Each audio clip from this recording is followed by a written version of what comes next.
Good evening, folks.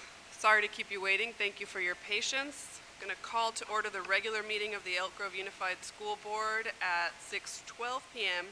and announce that the board met in closed session. That's why we're running late. No official action was taken.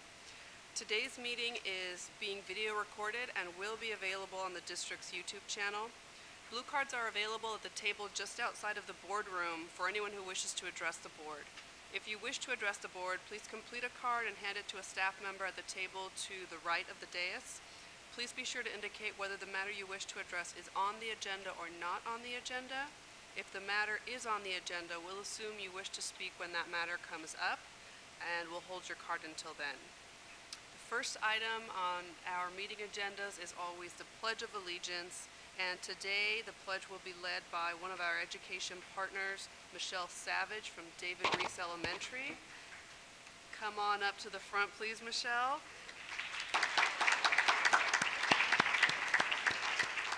As you come on up to the podium, please join us also Principal Latia Rowley. Thank you so much. And a family member can come up too if you want to come up. Yes, and family members, Ms. Savage's family members, whoever came here with you, please come on up to provide some support. My colleague, Mr. Madison here, is going to read some nice things about Ms. Savage and tell us why she was selected as our education partner for today. Good evening. David Reese Elementary School is honored to recognize Ms. Michelle Savage as our educational partner. Ms. Michelle, as she is fondly known as our campus, has served our school site community for the past 3 years.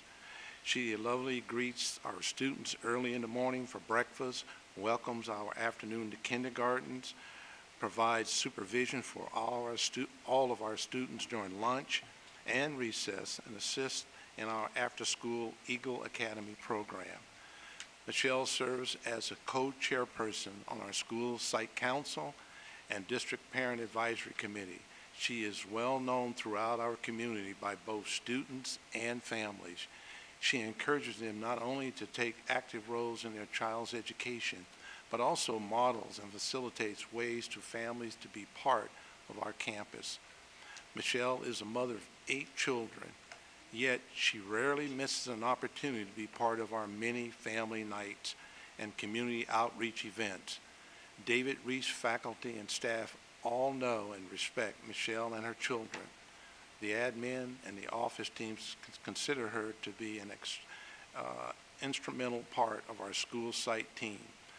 Michelle is often seen around our campus having restorative chats with students that may have a challenging day, encouraging them to persevere.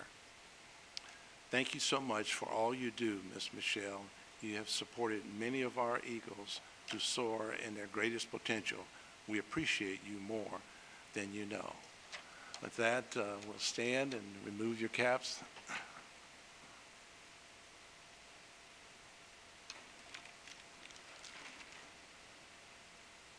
I pledge allegiance to the flag of the United States of America and to the republic for which it stands, one nation, under God, indivisible, with liberty and justice for all.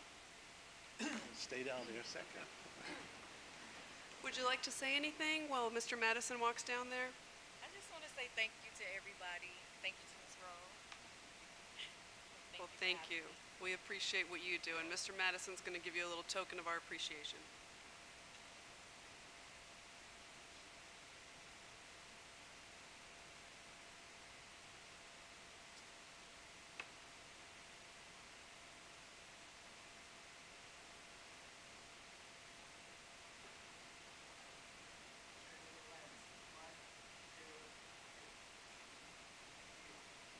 Let's have a round of applause.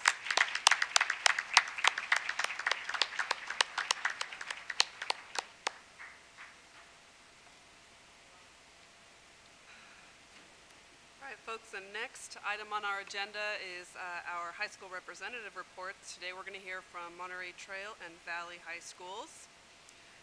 First up, let's hear from Monterey Trail.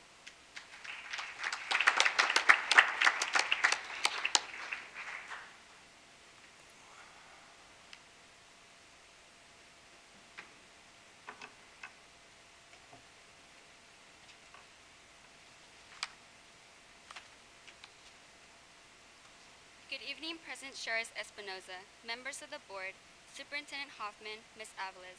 My name is Nu Fun, and I am the ASB President. I am Simon Ram, ASB Vice President, And and we are both proud to represent Monterey Trail High School. Go Mustangs! Since we last met, so much has happened on our campus, and so much has yet to come. Now here's a brief overview of all the exciting events that has happened on the trail. Academic achievement. On March 9th, Monterey Trail hosted our Spring Awards Night, where our students were recognized for perfect attendance and/or a 3.75 GPA or above. Over 496 students were recognized for their outstanding achievement and hard work. Monterey Trail is extremely proud of our Cyber Patriots team, as 3 of our teams will be representing the Sacramento region in the California's Mayor's Cup on April 28th. Our Data Academy would like to thank Officer Bob Hawk, who is one of our Academy business partners, for instrumenting a grant funding from the Sacramento Sheriff's Community Impact Program of $1,000 to help fund our Academy's engineering pathway drone projects. Mesa placed second for the performance of the Rube Goldberg Launcher project and will be moving on to regionals at CSU East Bay on April 28th. Good luck, Mustangs! Our juniors just finished day 1 of CASP testing and will finish up part 4 next week. Also, in May, students will be taking their advanced placement exams. This year, MT students will take 749 AP tests. Our 12th graders will be giving their senior presentations, where they will be able to reflect back on their last 4 years of high school and the impact Monterey Trail had on them.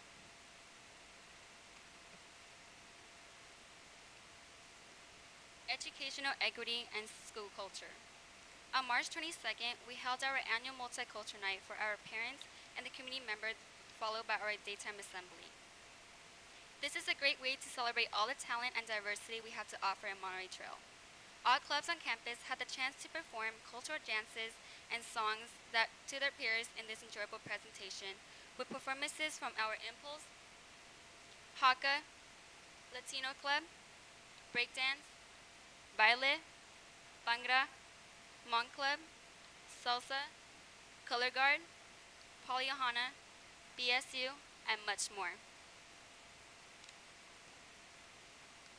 Monterey Trail recently was granted Tier 2 status for our PBIS certification. This is a result of the hard work of our PBIS committee, the staff, and more importantly, our students, and a fantastic outcome of everybody's commitment to our core values of confidence, respect, integrity, and community. Monterey Trail has reduced suspensions by 53% over the past 2 years. Activities. On March 17th, Junior Prom took place at the Falls Event Center.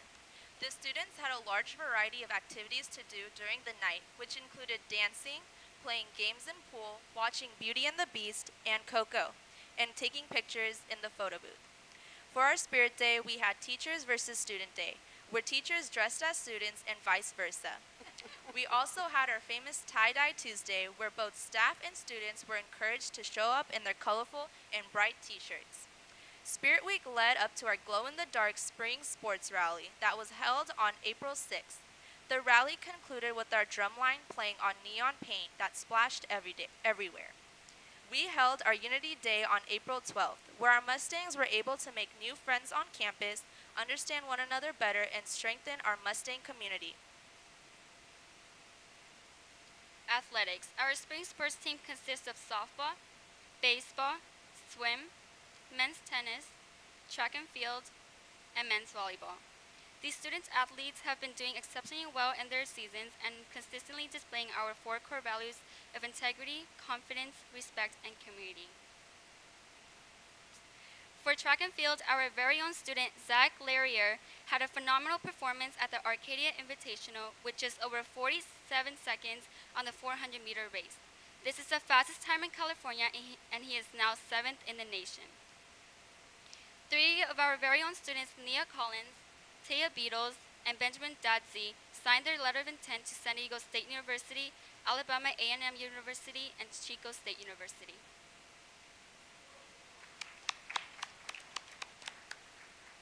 Nu and I would like to would like to thank you for your continued time and support these past few board reports.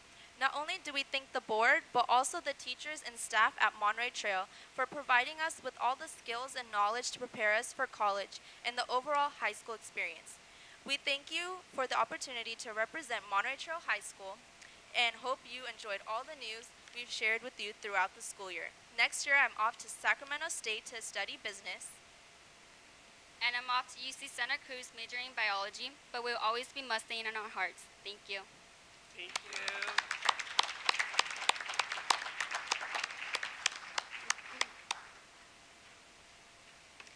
Thank you, Mustangs. Next up, let's have the student representatives from Valley High School.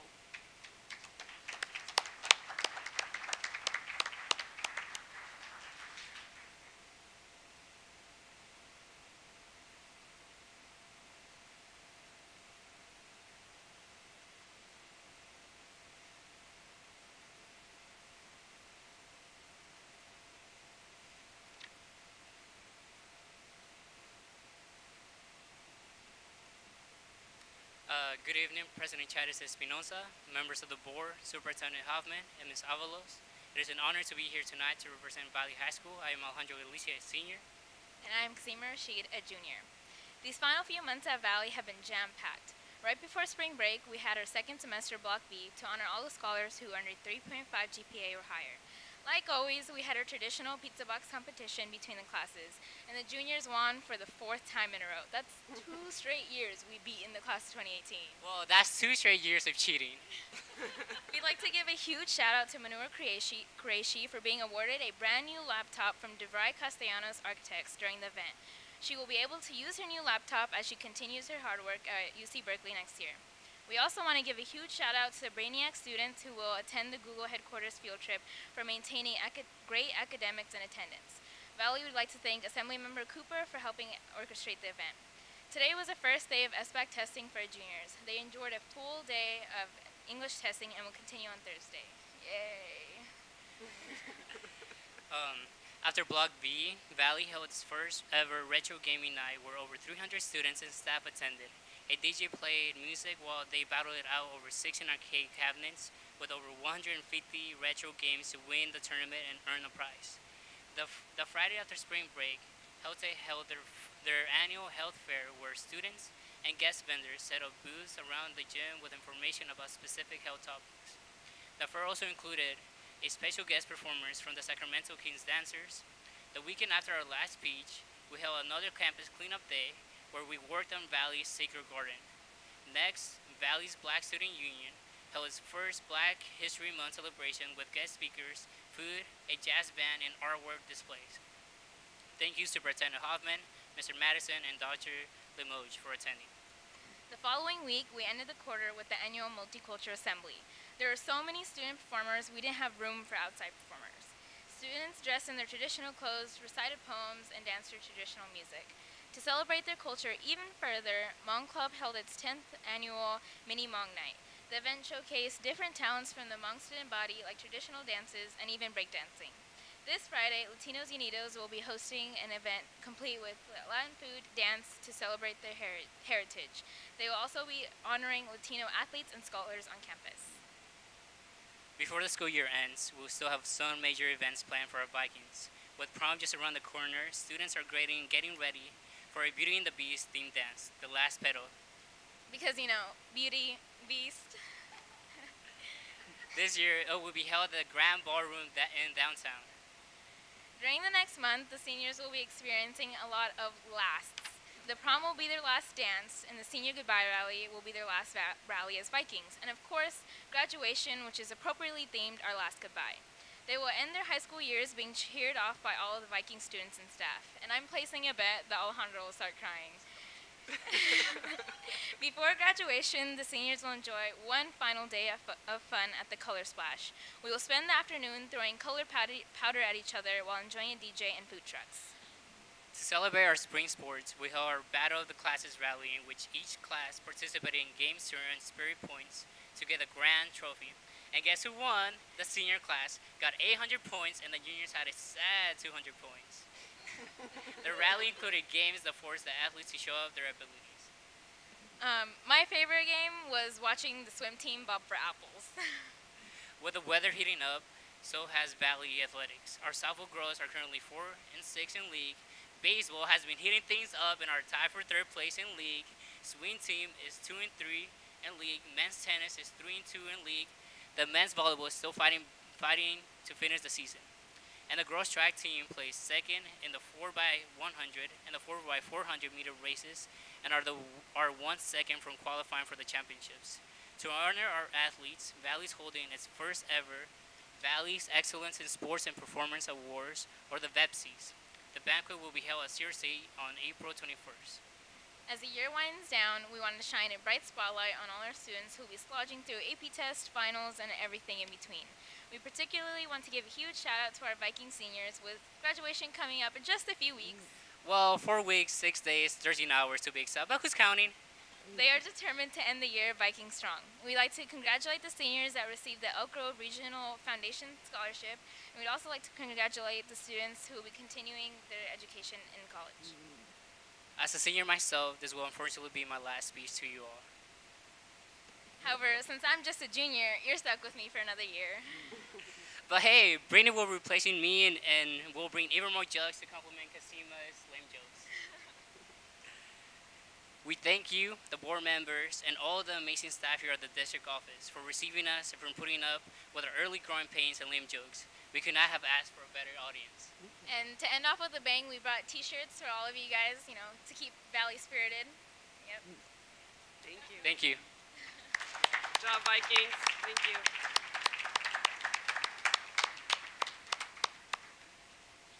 While they're handing off the loot, I'd like to please have you recognize the principals of these fine high schools. Mr. Eric Swanson, principal, Monterey Trail High School. Didn't see, he's not here. I didn't see him. Okay, well, we appreciate Monterey Trail High School.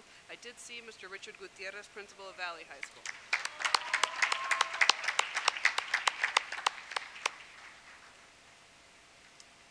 Thank you, folks. So next up, I understand our Western Festival reps are not here yet, so we're going to skip over that item temporarily and move on to recognition of the 2018 Sacramento County Poetry Out Loud competition. And if my colleague Bobby Singh Allen would assist with that recognition, I'd appreciate it.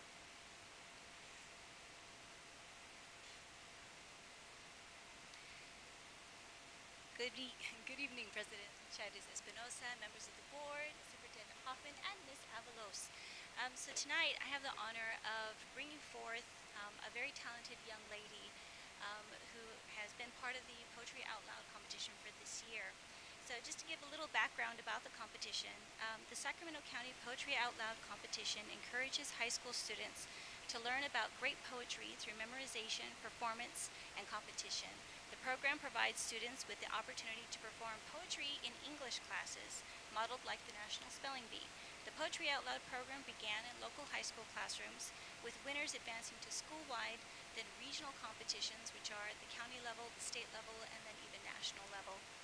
And Sacramento County's Poetry Out Loud program is supported by the Sacramento County Office of Education, California Poets in the Schools, and the Poetry Foundation. And the activity is funded by the California Arts Council, which is a state agency, as well as the National Endowment for the Arts, a federal agency. So joining us this evening, I'll ask Miss Sage Inerarity to come up to the podium to be recognized. She is a senior at Pleasant Grove High School and a member of the Ione Band of Miwok Indians. She rose to first place at the 2018 Sacramento Poetry Out Loud competition, and that meant she was able to compete against 13 others at the county competition, where she placed first runner-up. So her achievement is definitely great. Her readings during the county competition were The Powwow at the End of the World by Sherman Alexie, and then also Friendship After Love by Ella Wheeler Wilcox. So I would like to ask the board to please recognize Pleasant Grove High School student Sage Inerarity for winning first place in the 2018 County Poetry Out Loud competition. Congratulations.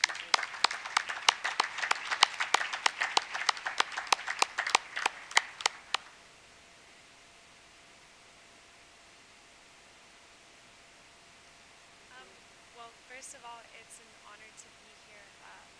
The Poetry Out Loud competition was a really amazing experience, and it was really cool to be able to represent my school and then to go on to represent Sacramento County, eventually in my region. It was also a really great experience for me because I was able to share a piece of myself in the cultural aspect, because Sherman Alexie was actually one of the first Native authors that whose work I ever read. So being able to recite that for people and to share that piece of myself as well as represent my school was really amazing. Thank you. Congratulations. So I introduce to you tonight Ms. Sage Inerarity.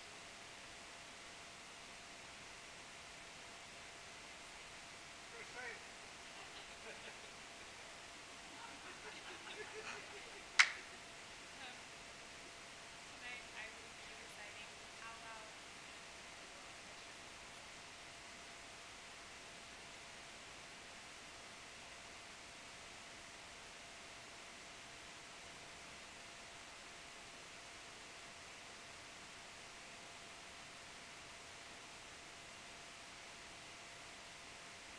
I am told by many that I must forgive,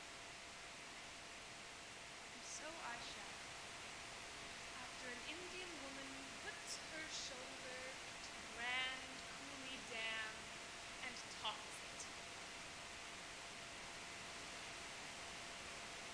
I am told by many that I must forgive,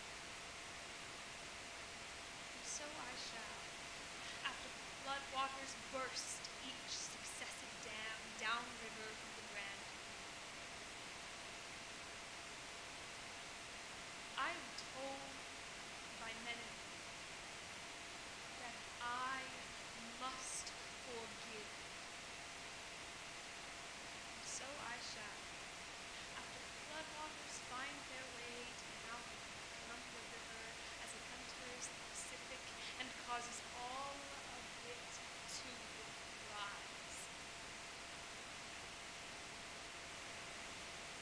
I am told by many that I must forgive, and so I shall. After the first drop of floodwater swallowed by that salmon waiting in the Pacific, I am told by many that I must forgive, and so I shall. After that salmon swims upstream through the mouth of the Columbia and then past the flooded cities, broken dams, and abandoned reactors of Hanford, I am told by many that I must forgive, and so I shall. After that salmon swims through the mouth of the Spokane River as it meets the Columbia, then upstream into the rise and shallows of the secret bay reservation where I wait alone, I am told by many that I must forgive, and so I shall. After that salmon leaps into the night air above the water, throws a lightning bolt at the brush near my feet, and starts the fire which will lead all of the lost Indians home.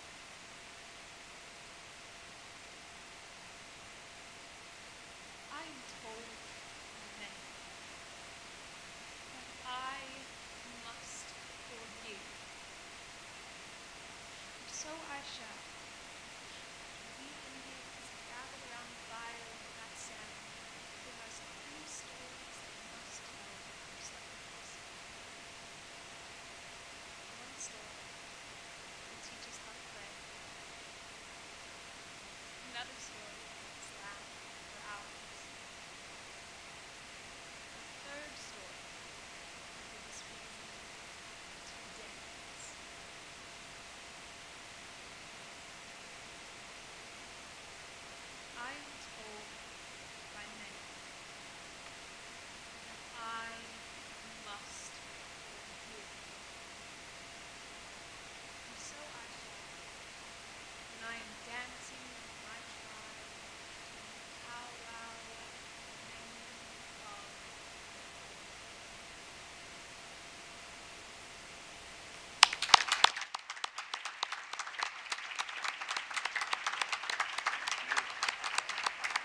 was amazing. Next up, we're going to do our athletic recognitions, which will be presented by Mr. Rod Edmiston and assisted by my colleague, Mr. Chet Madison.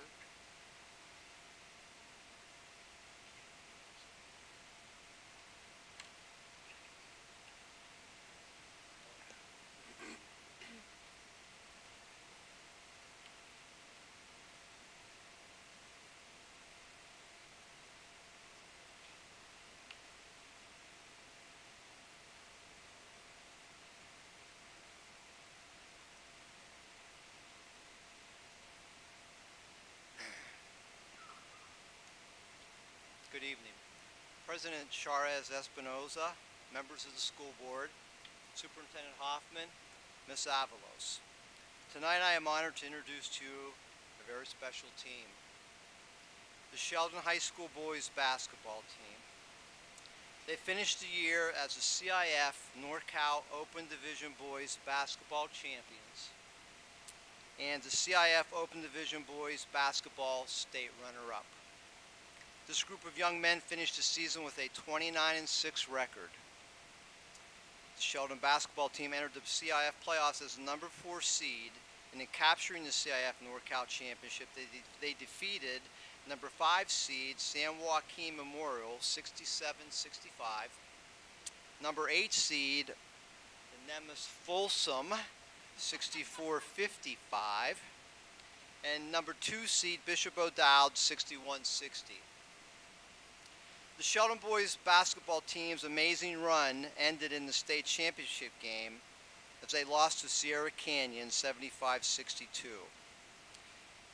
They were the second Sheldon boys basketball team to play in the Open Division state championship game ever. With that, it is my honor to introduce to you the NorCal Coach of the Year, Head Coach Joey Rawlings of the 2017-18 Championship Sheldon Boys basketball team, who will announce his coaches and student athletes.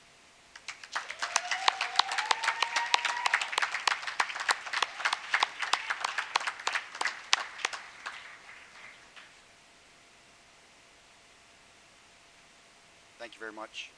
My assistant coach is Michael Bradley.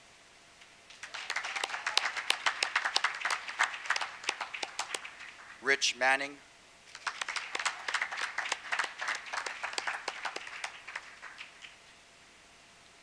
Rich Vianonitsky.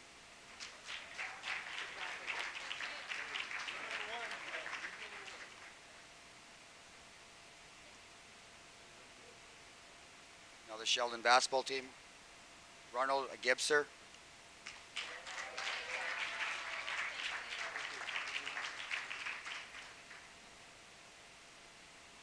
Xavier Brown.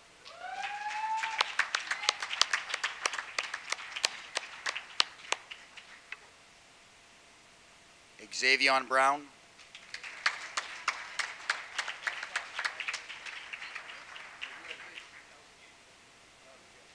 Dale Curry, NorCal Player of the Year.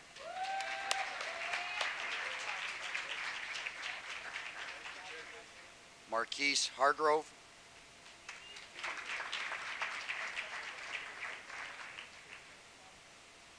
Brennan Newsom.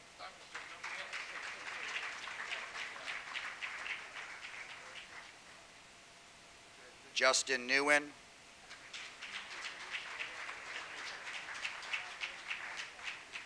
Josh Williams.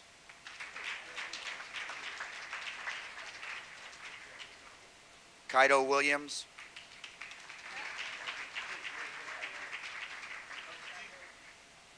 Chris Reet.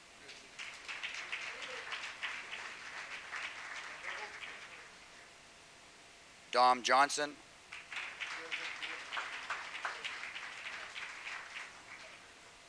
Arash Yakubi.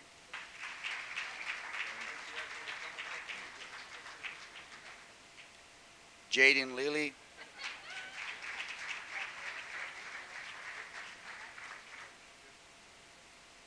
And Yaru Harvey.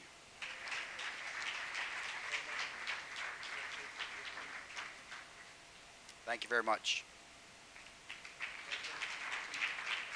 And I'd also like to acknowledge the principal of Sheldon High School, Paula Duncan.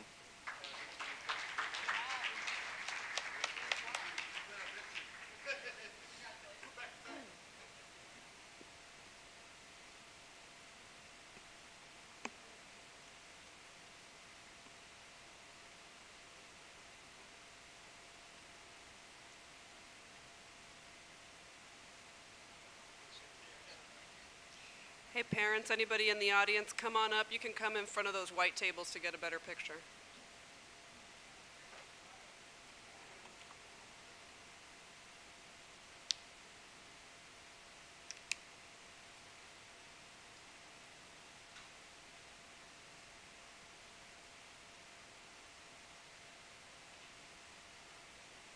Yes. All right.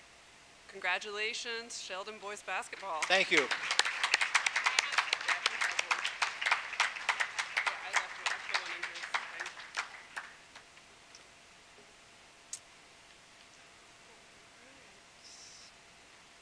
So cute.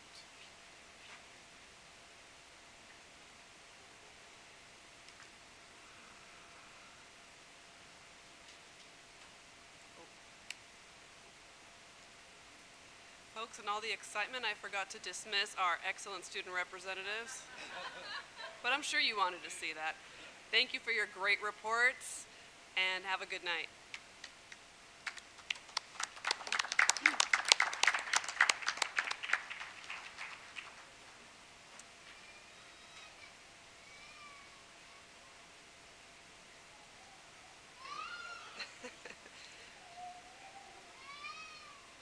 Miss Pinkerton, do we have our folks? Okay, excellent. So next item up is our recognition of the Western Festival Poster Contest winners, which will be presented by Ms. Santi Pinkerton. And if my colleague Crystal Martinez-O'Leary could assist in the presentation. Good evening again. So this evening I have the pleasure of introducing our longtime partner, the folks from the Western Festival. They've worked with us for years. And not only doing the poster contest every year where we have a first, second, and third place winner that they win a cash prize and have a special plaque given to them with their poster, but they've also worked with us to have our car giveaway now as part of the Western Festival, which is going to be on May 5th. We're looking forward to that in the afternoon. And we're also working with them to help them with volunteers that they're needed. So they're giving our students an opportunity also for some community service to during the festival itself, which is from May 3rd through the 6th. So here tonight to present the awards are Deborah Brown and Margaret Munson, and they will be presenting the Elk Grove Western Festival Art Show Awards for the 2017 poster contests, and the board will be requested to recognize the winners of this year's festival poster contest winners.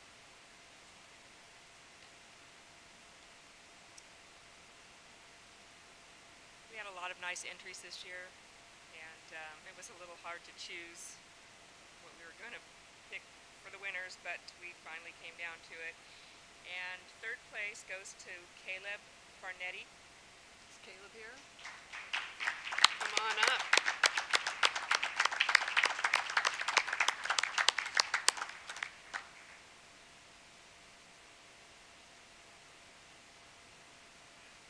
That's very nice. Thank you. Is there a certificate? Anything? Okay. Oopsie. Yeah, you can come forward.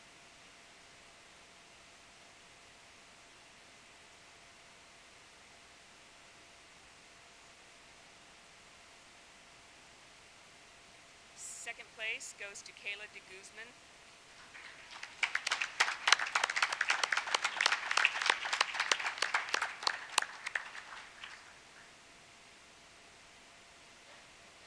You can walk up to the podium, Kayla. Very nice.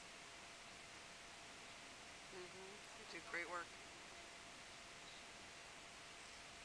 Excellent.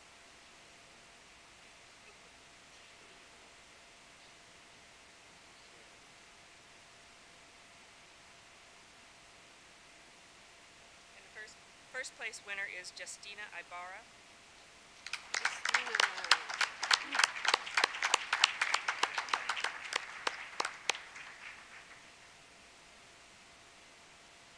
that is very nice.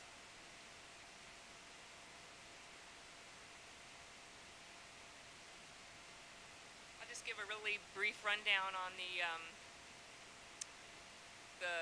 theme this year. I actually came up with it, so I can speak to it. It's how the West is won. We, in light of all the situations in Elk Grove that we've been trying to correct and get past, I felt that how the West is won is kind of self-explanatory, and these guys all captured that really well in the posters, and we're so proud to have them do such great work. And first place poster will be up all around town, so keep an eye out, and please come to the Western Festival. Thank you. Oh, the winning posters and everyone who participated, their posters will all be up at display at the pavilion during the art show, Art of Excellence show. Thank you, Margaret. What would I do without you? Well, let's congratulate all the winners, and ladies, would you like to step up there for a picture? Parents, please feel free to come up to the front of the room to get a good shot. And we also want to make sure we recognize the teachers who helped the students be able to enter in the award. Ms. Paula Floor is here this evening. Paula Floor from Thank Sheldon you. High School. Representing Cosumnes Oaks, Miss Maria Osborne is here for Miss Wright. Oh, Miss Wright is here. Sorry, Miss Wright is here.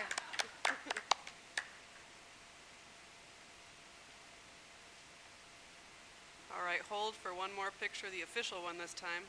Those others were just practice. Congratulations to all of the winners.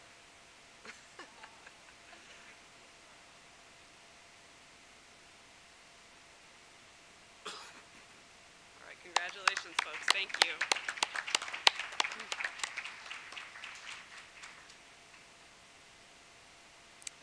Next, we're moving on to our resolutions. First up is National School Nurse Day, which will be presented by Mr. Don Ross.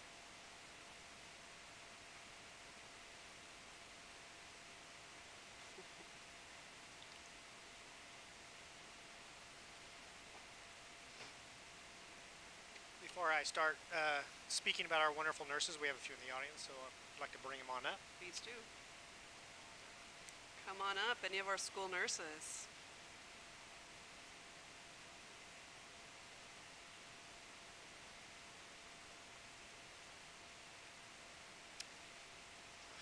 Good evening, Mr. President Ross over Charez there. Espinoza, members of the board, Superintendent Hoffman, Ms. Avalos. The Board of Education is requested to recognize May 9th, 2018 as School Nurse Day as part of a district-wide awareness and appreciation of the work all school nurses do to support our students and families. As you well know, school nursing is far beyond Band-Aids and record keeping.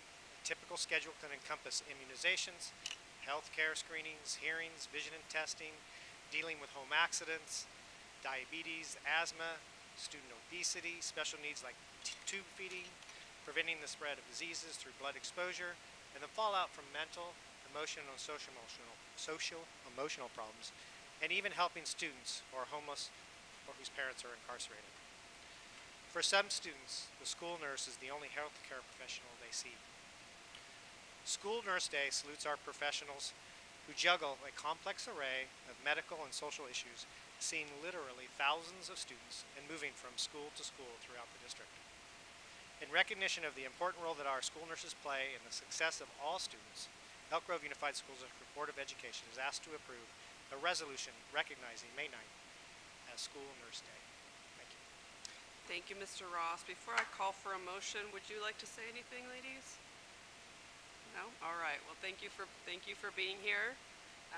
I would like to call for a motion to adopt resolution number 72, recognizing May 9th as National School Nurse Day. Okay, I move. Oh, okay. Go ahead. I think I heard Mr. Forcino. I move resolution number And Mr. 72 Bettis for second. National School Nurses Day.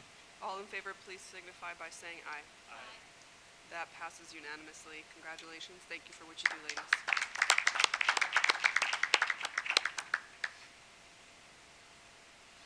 Our next resolution will be presented by Ms. Sue Larson. It is relative to Asian Pacific American Heritage Month. Good evening, President Chaides Espinosa, members of the board, Superintendent Hoffman, and Ms. Avalos. This evening, I'm going to be speaking to you about Asian Pacific American Heritage Month, which actually started out as Asian Pacific American Heritage Week back in 1978, and in 1990, the holiday was expanded to become Asian Pacific Heritage Month. May was chosen to commemorate the immigration of the first Japanese to the United States on May 7, 1843, and to mark the anniversary of the completion of the Transcontinental Railroad on May 10, 1869. The majority of workers on that railroad were Chinese immigrants.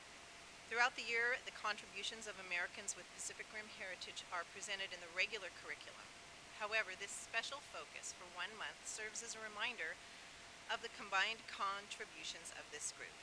We celebrate such individuals as Dr. David Ho, a leader in the field of HIV/AIDS research, and Maya Lin, an artist who is best known for designing the most visited public artwork of the 20th century, the Vietnam Veterans Memorial in Washington, D.C. I respectfully request that the board adopt resolution number 67 and designate May of 2018 as Asian Pacific American Heritage Month. Thank you, Ms. Larson. I'd like to call for a motion to adopt resolution number 67, designating May 2018 as Asian Pacific American Heritage Month. Moved by Ms. Singh-Allen, seconded by Mr. Madison. All in favor, please signify by saying aye. Aye. That passes unanimously. Thank you, Ms. Larson. The next item is Disability Awareness Month, which will be presented by Mr. Mark Cerruti.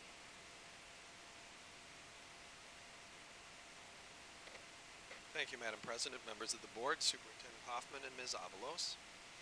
The Board of Education is respectfully requested to adopt Resolution number 75, which proclaims May 2018 as Disability Awareness Month. The Board of Education of the Elk Grove Unified School District is requested to affirm this resolution, designating the month of May as a time for students and staff to increase their awareness of issues affecting persons with disabilities. Throughout the school year, in alignment with our mission statement that addresses all students, Elk Grove school-based programs and activities promote understanding of individuals with special needs. This resolution will establish May as a month where Elk Grove staff and students will pause to further reflect on these issues and celebrate the similarities and the differences that enrich our learning community. And with that, I respectfully request your consideration of the resolution. Thank you, Mr. Cerruti. Before calling for a motion, we actually do have a speaker slip on this item, so I'm going to call up Ms. Nikisha Henry.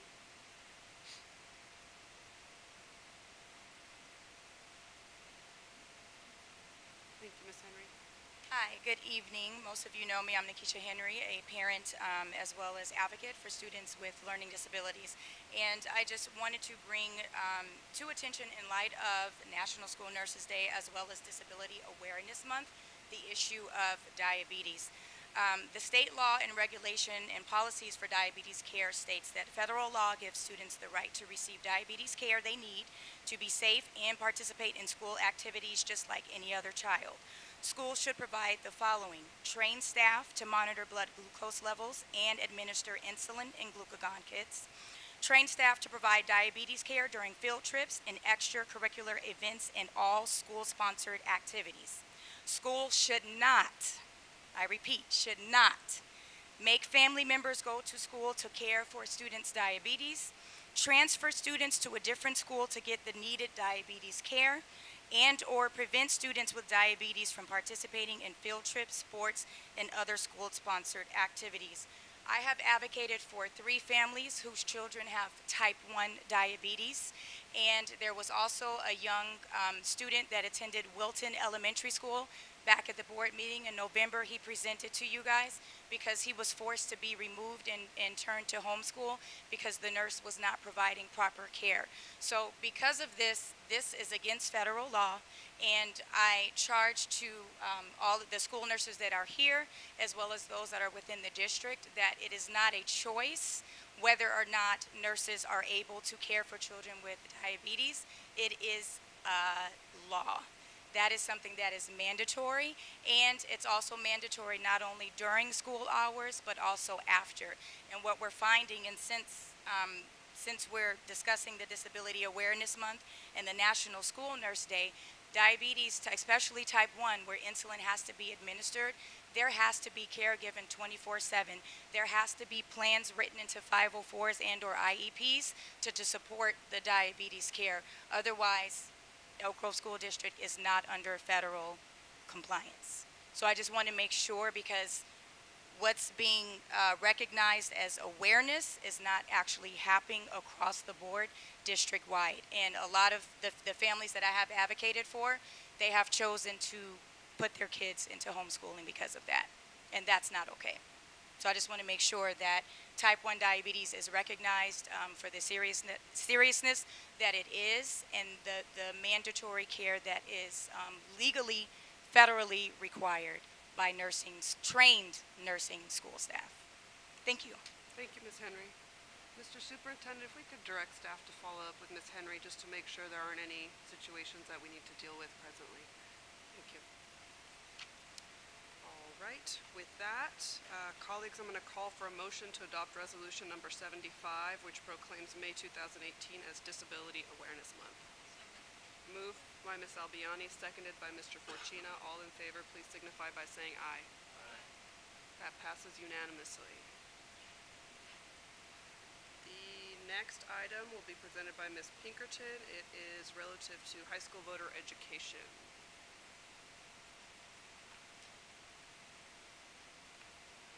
Thank you, Madam President, Chairman Espinosa, members of the board, Superintendent Hoffman, and Ms. Avalos.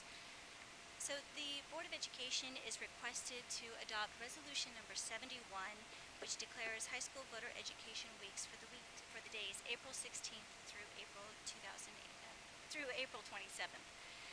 The right to vote is a fundamental underpinning of democracy, one that must be personally cherished, practiced, and championed as a critical civic duty. And voting is the cornerstone of a free and peaceable society that allows individual and community expression to all as to who will rightfully lead a particular body to be governed. So with that, I ask the Board of Education to declare April 16th through the 27th, 2018 as high school voter education weeks, and encourage schools throughout the district to participate in programs and activities that help get eligible students registered to vote, while encouraging others to become informed and passionate citizens committed to being active voters once they reach voting age. Excellent. Thank you very much.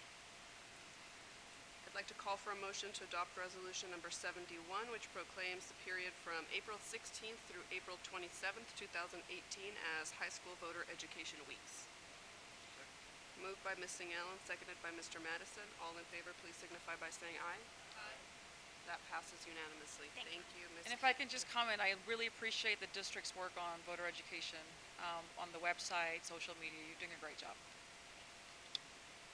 I also like to comment on that because I call the Florence High School the last 2 weeks of this month. They are registering students, and this is apparently happening throughout our district.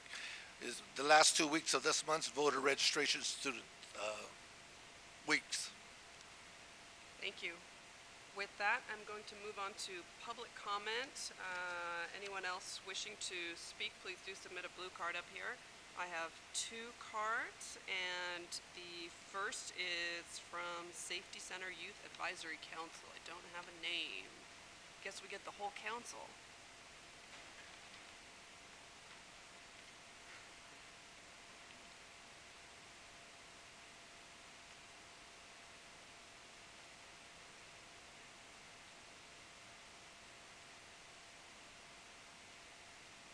So just to review, for public comment, you will get 3 minutes, so I'm not sure. I just wanted to make sure you were prepared for that. Excellent. Good evening, President Chairman Espinosa and Honorable... Yeah, we're going to have you start over just a little closer to the microphone, please. Good evening, President Chairez Espinosa, and Honorable Commissioners. My name is Irene Sheldon, and I would like to introduce our YAC members.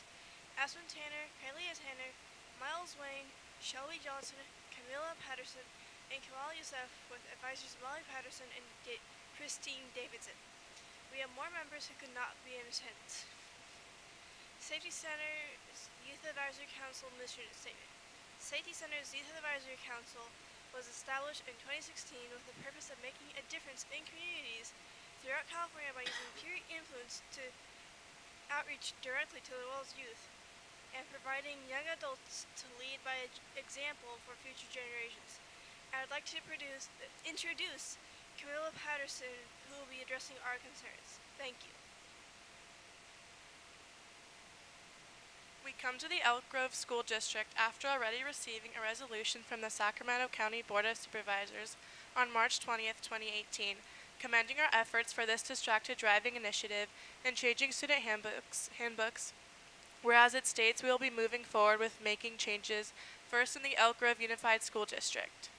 Each member of the YAC obtained their student handbooks and collectively decided that there was not enough being done to protect students against distracted drivers. And we do not feel that the student handbooks in the status quo are an effective deterrent to distracted driving. The best way to protect everyone on the road is to teach them good driving skills, rules, and ethics when they are first learning. We have focused our efforts on the Elk Grove Unified School District, changing the student handbooks to incorporate stricter driving procedures, which is why we are here addressing the board. The first high school that would experience this enhanced driver education program is Cosumnes Oaks High School, as we already have a partnership with defensive driving presentations in the driver's education class. We have the current parking permit application on hand for your view. As you can see, the only safety suggestion is to drive under 5 miles per hour on campus. It is our intent to enact students driving on school campus and obtaining parking permits must first attend the Cosumnes Oaks driver's education class, or a defensive driving class such as a Live at 25 or the CHP Start Smart class.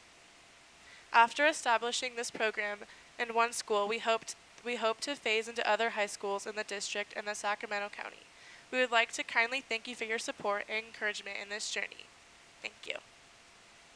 Thank you, folks. Thank you for your work on this very important issue, and it's always helpful to us to learn from you how you think we can best appeal to your peers on these issues. So thank you so much for the time that you're dedicating to this. It's very helpful to us. We appreciate your work. Excuse me, are you from Cosumnes Oaks? I'm from Christian Brothers High School. Christian Brothers. All of you different high schools around? Yeah. Okay. Thank you. Thank you very much. Okay, thank you. Thank you, guys.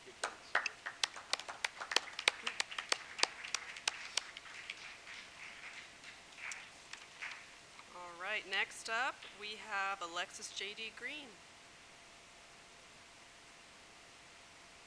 Is Alexis coming from the back?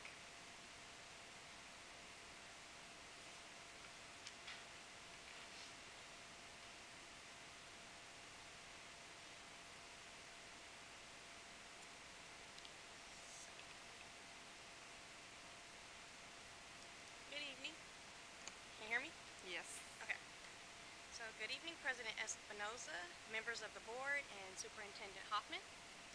My name is Alexis Green. I am mother to Brian Green, a Longhorn at Zender Ranch, and Joy Guillory, who's a senior at Franklin High School. I am also the first vice president of the Elk Grove Alumni Chapter of Delta Sigma Theta Sorority. And we introduced the YOLO Youth Leadership Conference to Elk Grove Unified School District in 2012. And just this past Saturday, we had our 5th annual Youth Leadership Conference, and it was a great success. Thank you to you all. I would like to first thank Mr. Chet Madison, Sr., for coming out and doing our welcome. I would like to thank Miss Nancy Espinosa for responding to my email immediately. And I would like to thank you, Chet, for pushing it out to, Mr. Hoffman, for pushing it out to the high schools and the junior high schools.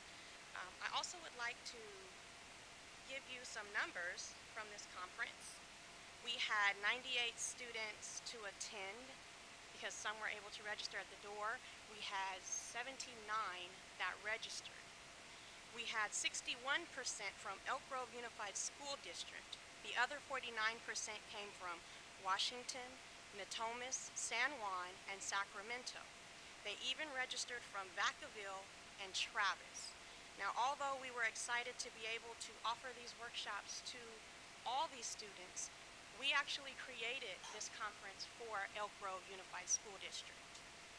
What we would like to ask from the school board tonight, is that this conference is annual, and we will continue to have it every year in April.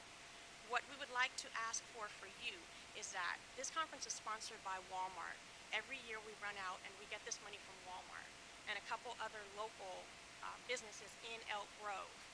If we don't continue to fill it up with at least 300 students, they will no longer give us this money.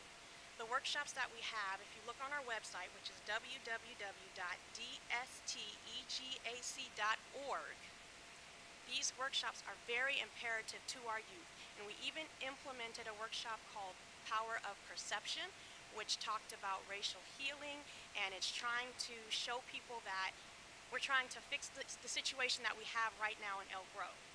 If we do not continue to have enough students, Walmart will stop giving us this money.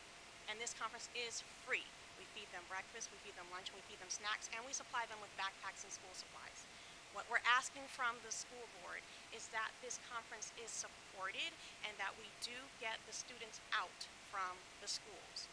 I used to be able to go to each school and talk to the counselors. I can't do that because I have a full-time job and I have children of my own.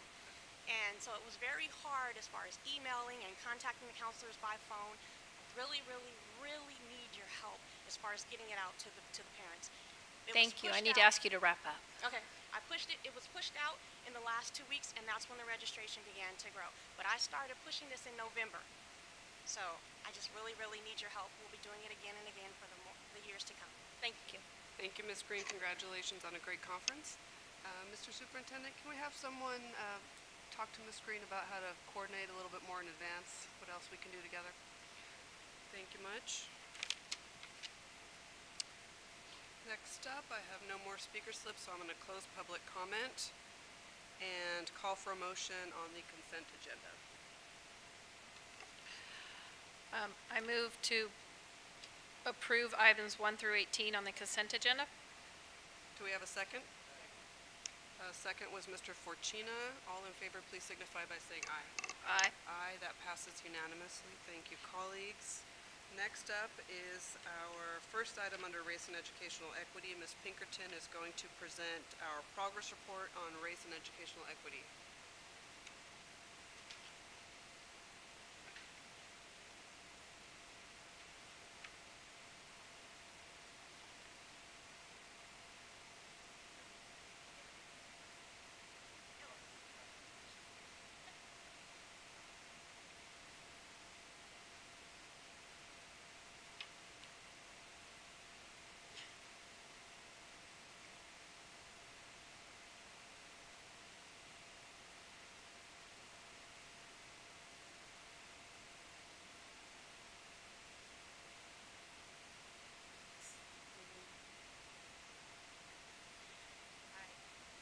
Good evening, President Chairez Espinosa, members of the board, Superintendent Hoffman, and Ms. Avalos. This evening, I will be providing the Race and Educational Equity update. First, I'll be going over the administration and management actions that have taken place since my last report, which is at the end of March prior to the spring break. I'll also provide project team report updates regarding recruitment, hiring, and staff retention, and also student-centered support, which I will hand over to Mr. Steve Mate, who will be presenting in that particular portion as well. On April 10th, the district held its third joint principal meeting with all district school principals to review the educational strategic plan and to provide an update on the home visitation project, which is led through the Office of Family and Community Engagement. Following the review, district leadership and school principals examined and discussed how family and community engagement efforts, such as the home visitation project, are integral to the educational equity. School principals and district leadership will continue to work together to begin analyzing the educational strategic plan for implementation. With regard to project team reports, the team assigned to address questions about recruitment, hiring, and staff retention report that several new and innovative approaches to recruitment are being piloted and that the team will provide a comprehensive report to the board in May to include information regarding hiring and staff retention. The new approaches in recruitment include a broader use of technology, direct outreach to college deans of graduate schools of education and placement coordinators, job posting on specific recruitment sites that reach multiple universities and colleges across the United States, including historically black colleges and universities, as well as job posting on sites that specifically cater to diverse populations, and participation in job fairs such as the statewide virtual job fair being organized by the California Center on Teaching Careers. And in Oakland, organized through the ALAT Careers to reach bilingual educators, and utilization of digital advertising to geo-target areas beyond the Sacramento region. So down below that, there's a list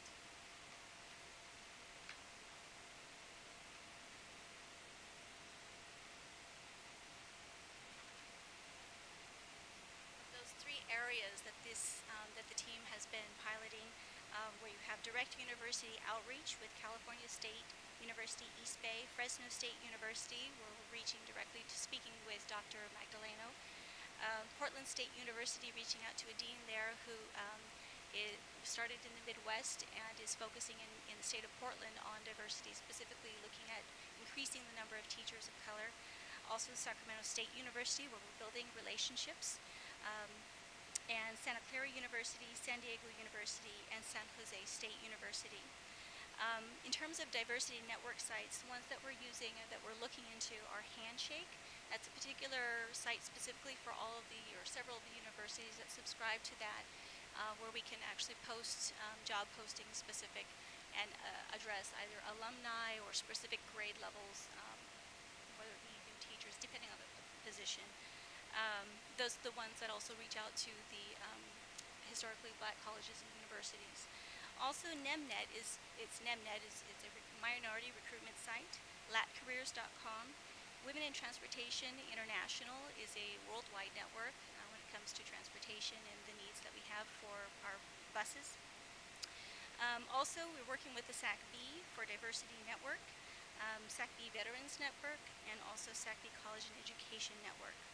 With regard to technology, the school messenger kind of moved over into the other column, but for technology, we have updated our career page, and we're continuing to do further updates as we look at the web analytics to find out how much traffic is going to the career page versus the job fair information page, looking to make improvements on a regular basis. Also, we've included a HR Facebook page specifically to be able to post positions that are currently open and get it out into social media. We find that with social media, you're going to have different target audiences, and not everybody on the regular district social media page will be looking for a job. But if they know of the other site, they can easily reference and share that information out. Also, HR Twitter posts are put out regularly, which are easily shared with other people, with friends, whether they're here in Sacramento or whether they're across the United States. We're also using School Messenger. One of our more effective tools has been School Messenger when it comes to the job fair that we had here earlier in March. A majority of the people who registered had responded specifically to the School Messenger post that we had put, which is an email that goes out to our families. So many of our family members are referring people to participate in our job fairs. Also, we have Eventbrite, which we've used in the past 2 years, and we're using that for multiple programs that we have, not just for recruitment, several things, including recruitment. We're also working on a new video ad, and including finding interesting ways to do hashtags. So the team assigned to address questions related, so that is pretty much it right now for the hiring, recruitment, and retention team, and like I said, they'll be coming back in May with a full report, more comprehensive. Moving on to the next team that was assigned to address questions related to student-centered reports they report that progress has been made with regard to the evaluation of an anonymous information. Unfortunately, my contacts have failed me, and so I'm wearing my glasses, which are very old. But as you see, Steve Made is here to actually show the particular incident reporting system that the district is looking at. So I'll pass it over to Steve.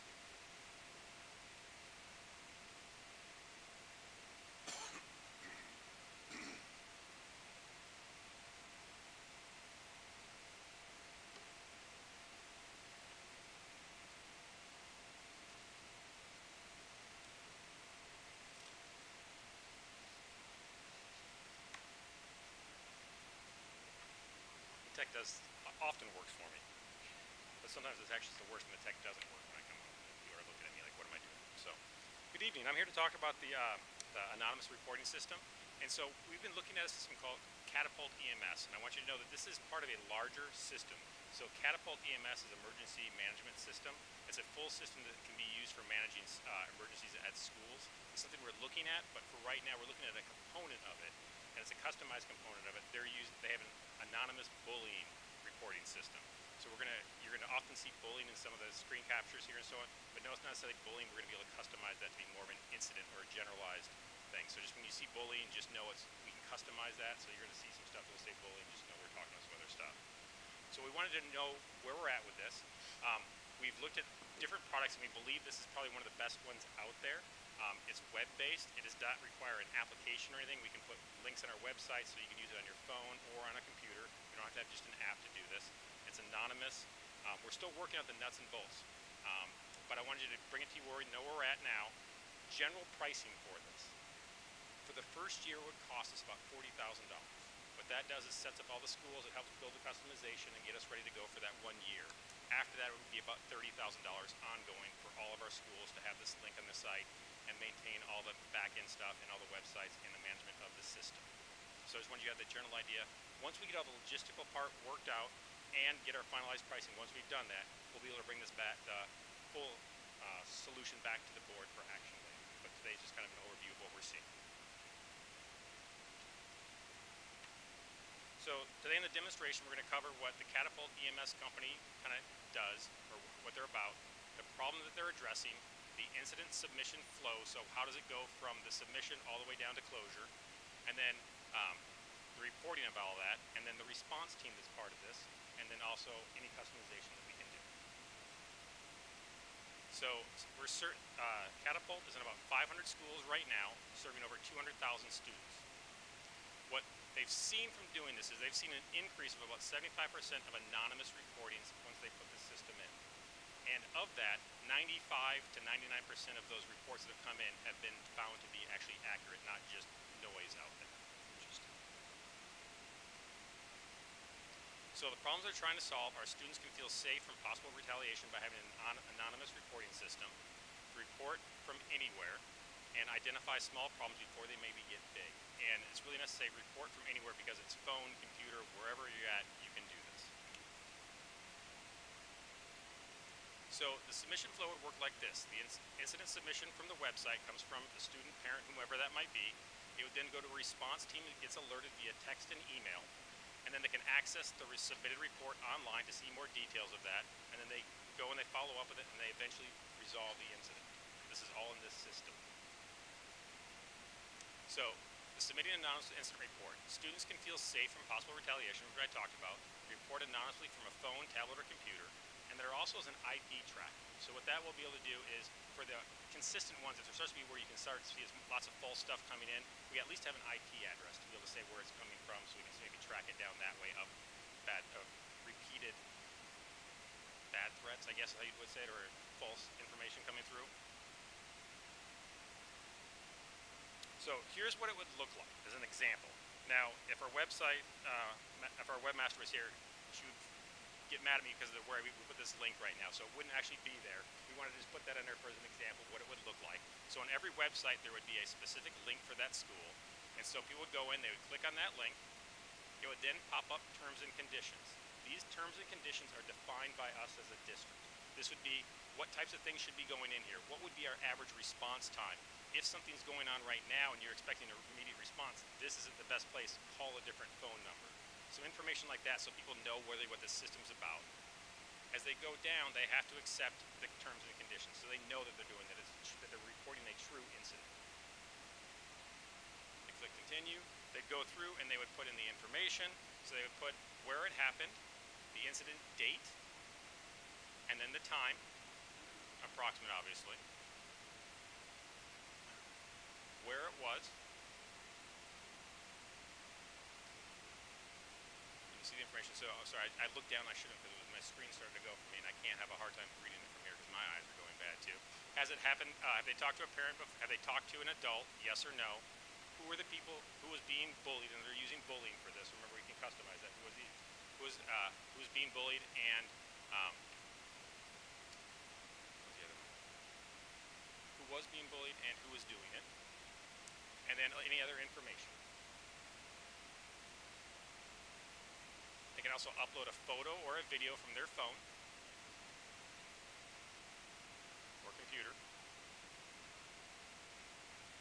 And then down below there will be some optional things. You can put in who you are and give information, but that's not required. That could be an optional thing. And this form can be customized for Elk Grove. You want to keep it basic so it can get filled out, but you want to have enough information you can actually follow up to understand what's going on. You have to click I'm not a robot, so not just a system won't go out there and just start putting in a bunch of false information. And then they get a thing saying the report's complete. Now, when that happens, our response team is notified. So we create our own response teams at each school site, and it alerts the team members only. They're able to go in and easily update that information in real time. They can resolve the incidents and then archive them, and then send response teams one-way alerts. So within the team, they can send alerts going on back and forth between the team members. So what that would look like. So you'd get a text or an email saying an incident has been reported. You'd click, if it was on your phone, you click on that text. It would then kind of give you a quick summary of what was going on. You would then log in to get more details. Now, you're going to see down at the bottom of the screen, it says district messaging, evacuation map, emergency procedures. Remember, this is part of a larger system that we're not implementing right now, so those screenshots show that on there. All we would really have would be that incident reports part. So that green bar right there shows there's one new incident. They'd click on it, you'd open it up, you'd get to see the information. You see the picture, and actually there's a geolocation. You can enable your phone to be able to say, I want to send a geolocation of where I'm submitting this response from. So that's an option that you can do when you're submitting. The response team would then go in and can add comments about the incident.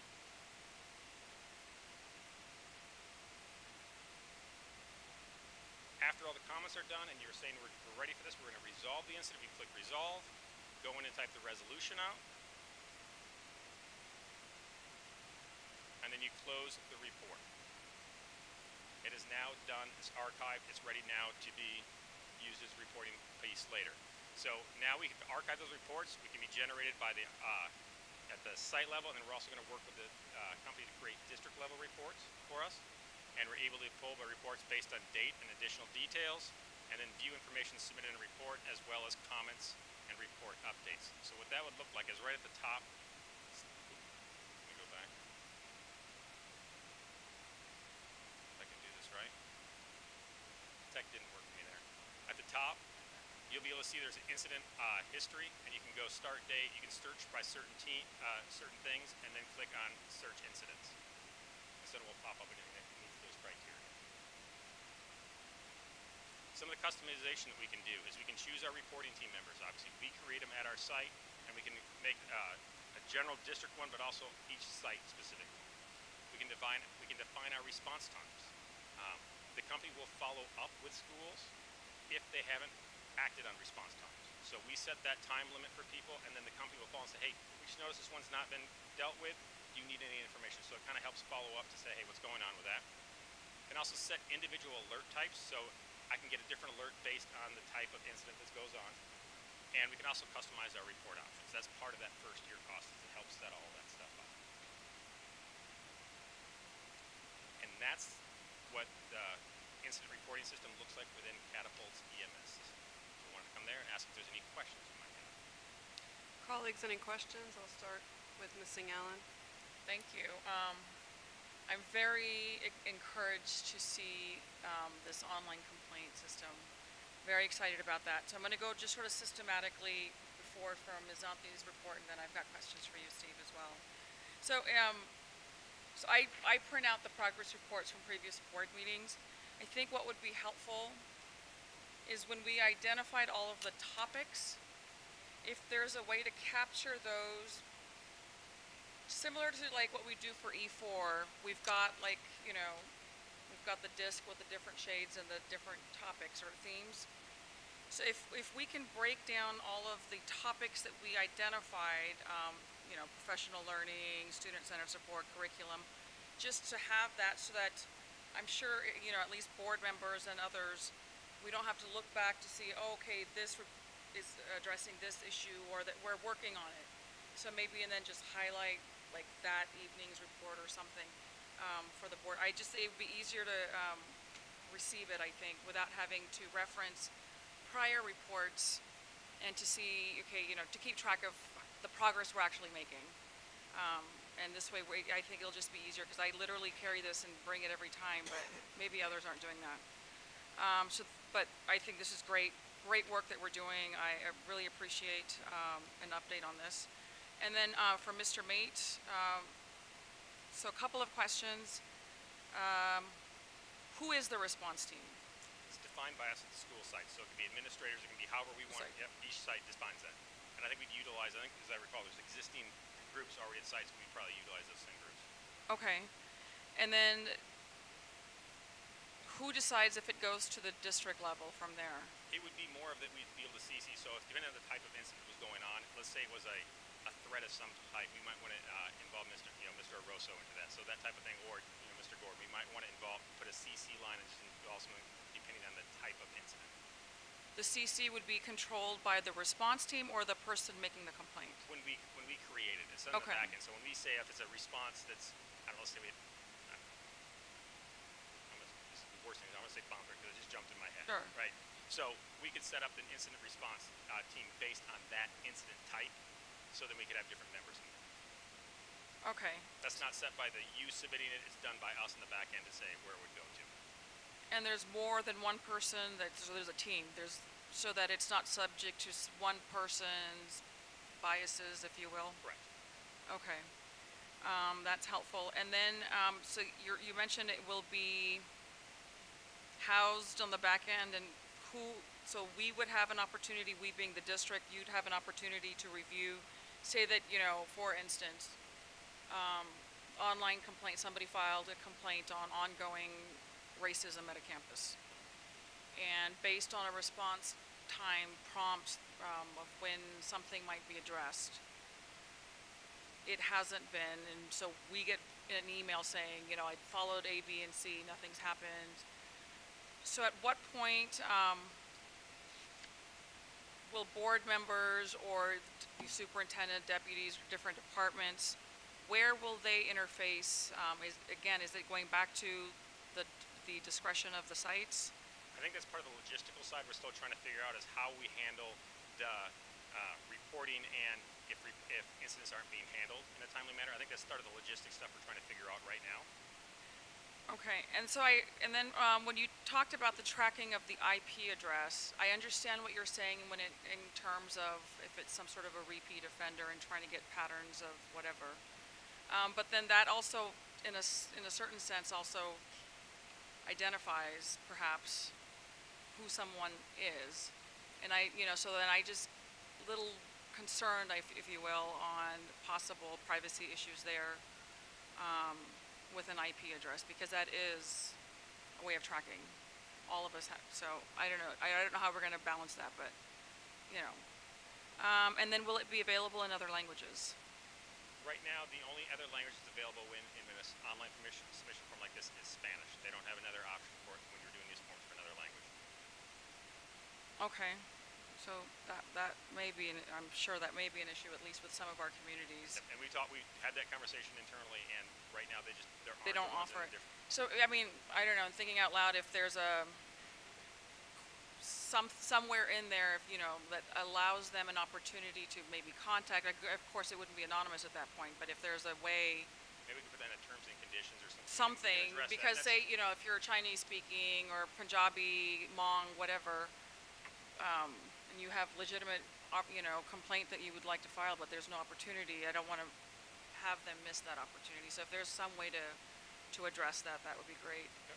I think that's all I have for right now. But thank you, that was very, very helpful, and I'm glad to see this hopefully moving forward. Continuing on down the line. I'm very excited about the website information. I have a couple questions as well. Zonti, on your information to your report, I thank you for the update. I appreciate all the information provided. I was also wondering, as far as recruitment, if there's any outreach being done at the university career centers, because that might be another place to advertise our positions. So even linking to the community colleges at some point, I think would be helpful. So just for the future reference, that might be able to get a more diversified pool of members interested in applying to the district. My questions regarding the website: are other districts using this tool for bullying and racial incidents at school sites? And then also, my main thing would be with the IP address to make sure that a student feels safe when they're submitting, where they don't feel that they'd be retaliated against. So for me, the response team would be really crucial, who makes up that team, because if they're reporting an incident at a specific school site, and let's just say, for example, I'm not targeting anybody, but say administration or principals or somebody's involved in that incident, and the student still feels unsafe or singled out, I'm just thinking out loud, like, how would we resolve that matter? And then looking at the bigger picture with the data and the information collected, and I'm just saying, for example, sometimes we hear complaints that haven't been followed up with, like, for example, within so many days, and then if it's a reoccurrence constantly happening at one particular school site, then how would we come back as a larger group to resolve that? So those are just some of my questions. In regards to the incident groups, I think that is key, right? That developing those right teams, and I know that Mr. Cerruti and his group are working on the right teams at the sites. IP address, we can look into that. I think when we start to deal with any technical thing that starts to connect and gather information, not collecting that IP is very difficult. That is a part of how it's done, right? Because in order to be able to go in there, I don't know if we can get around that, but we'll take a look at that. And sorry, there was one more you had that I missed. If there's a certain particular, reporting aspect, yeah, so reporting that's fine. aspect in So, the data.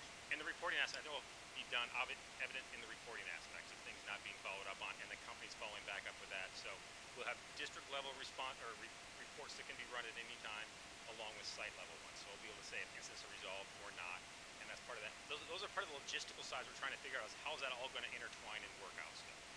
And then have you talked to any other districts that are using it for the topic of other than bullying? It's in there just as bullying right now. And so Okay, it's a so I was generic just wondering. term of that. Okay. I've talked to at least to one high school who's using it, and they're using it they're using the term bullying, and I think it's just kind of a generic term that they're using. Mr. Bettis, any questions? I had actually a comment just on the colleges. One of the things that we're looking at when we're looking at the pilot, just with the new ways we're sort of looking at recruitment, ways we can do social media, postings, etc., is we're also taking account of what the costs are. There are fairly high costs when it comes to specific postings for a career site, and there's also ramification when it comes to if we can only post for 15 days versus 30 days, and the ability to change postings out or not for the amount that we've put forward to have that posting available. So what, we want to take a strategic approach when we look at this, looking into the next years on are we meeting our needs to reach out to a diverse audience or targeted audiences, and then B, do we have the funds to be able to go after those? Those are very tight. So part of it is reaching out to people that we can have dialogue with, such as at Fresno State, at Portland University, at Sac State, people who we can build those relationships. They can internally speak to cohorts and students, and we have a good feel for the diversity profile of their cohorts as well. And then the other side is looking at sites that we can see if there's effectiveness there, that we're generating interest from there, whether it's over in DC or whether it's in Southern California or to the east on the in East Bay. When we look at that and see which sites generated that, because those are the sites that we then, if there's a cost involved, we want to be able to align a budget to that. And that's where we'd be looking then in terms of budget priorities of how much we're going to need to allocate towards recruitment to be able to do what we want to do with regard to hiring and recruitment. Okay. Anything, Mr. Pettis? Okay. What are you going to call this program or the bullying? Do we have a generic name? Well, it's part of Catapult EMS, Emergency Management System. And it would just be called Catapult EMS, an incident response, anonymous incident reporting. And would that be the name that our students would know? I mean, yeah, it will be a link on the website, so it will be more of a, you need to report an anonymous, anonymous incident report. Go to the website, click on the link. And you mentioned 74% of a school that reported these were actual incidents, correct? No, there was an increase of about 75% of anonymous reports at the school sites, and 95 to 99% were increase accurate. of 7. Now, did they break those down in a variety of categories, or can you get that information from them, or what? I can see what other data we can get on it. That was just data that was provided to me by the company. And also, I was wondering, most likely you're going to have some type of categorical of immediate response. Some might just be counseling, taking those individuals into counseling unit, or you might need immediate response because there might be a rumor that's at 5th period, such and such people are going to fight or blah, blah, blah. So I imagine you're going to have something like that, right? Or how would you deal with that? For immediate response? Yes, I mean, like, for instance, you get like first period, you get a note or a response on this, and such period, you get a report that between two groups of students, they're going to be fighting in a gym. Now, how would that work out? I think you would handle it just like your normal site procedures and how you would handle reports that you get them. So it could be from a note, it could be just done. Your school site would just handle it the same way. So, I mean, would that be like a categorical 1 response, categorical 2 response team, like that? No, you haven't did that. The response team gets notified as soon as the report is sent off. The team gets notified immediately via text and email. Okay. So there's not a level of faster notification to them. They get it right away so they can see the message. And staff will respond immediately. They'll take the appropriate action based on that. So I don't know. Okay, and also, teachers have a responsibility to report issues regarding child abuse. Would they use this or use another mechanism?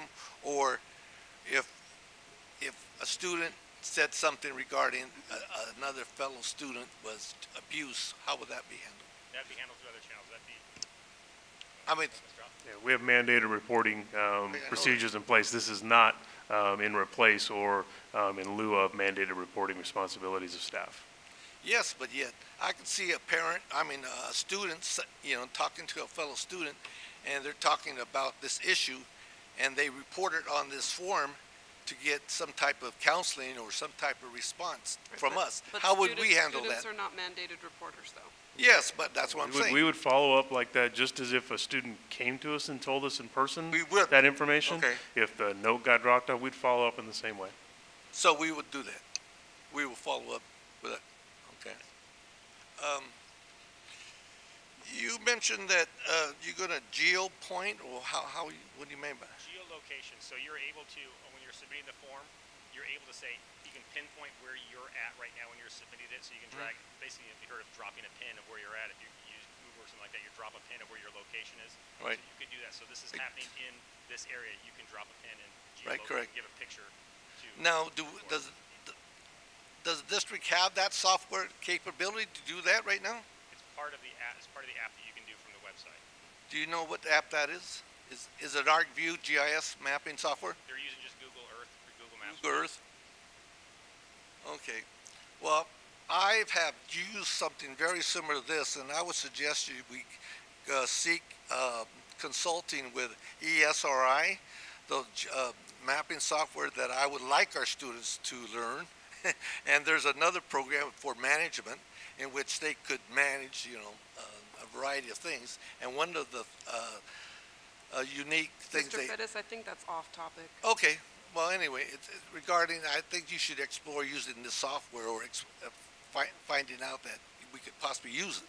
Yeah, we can't with this software. Okay, so they use Google. Yes.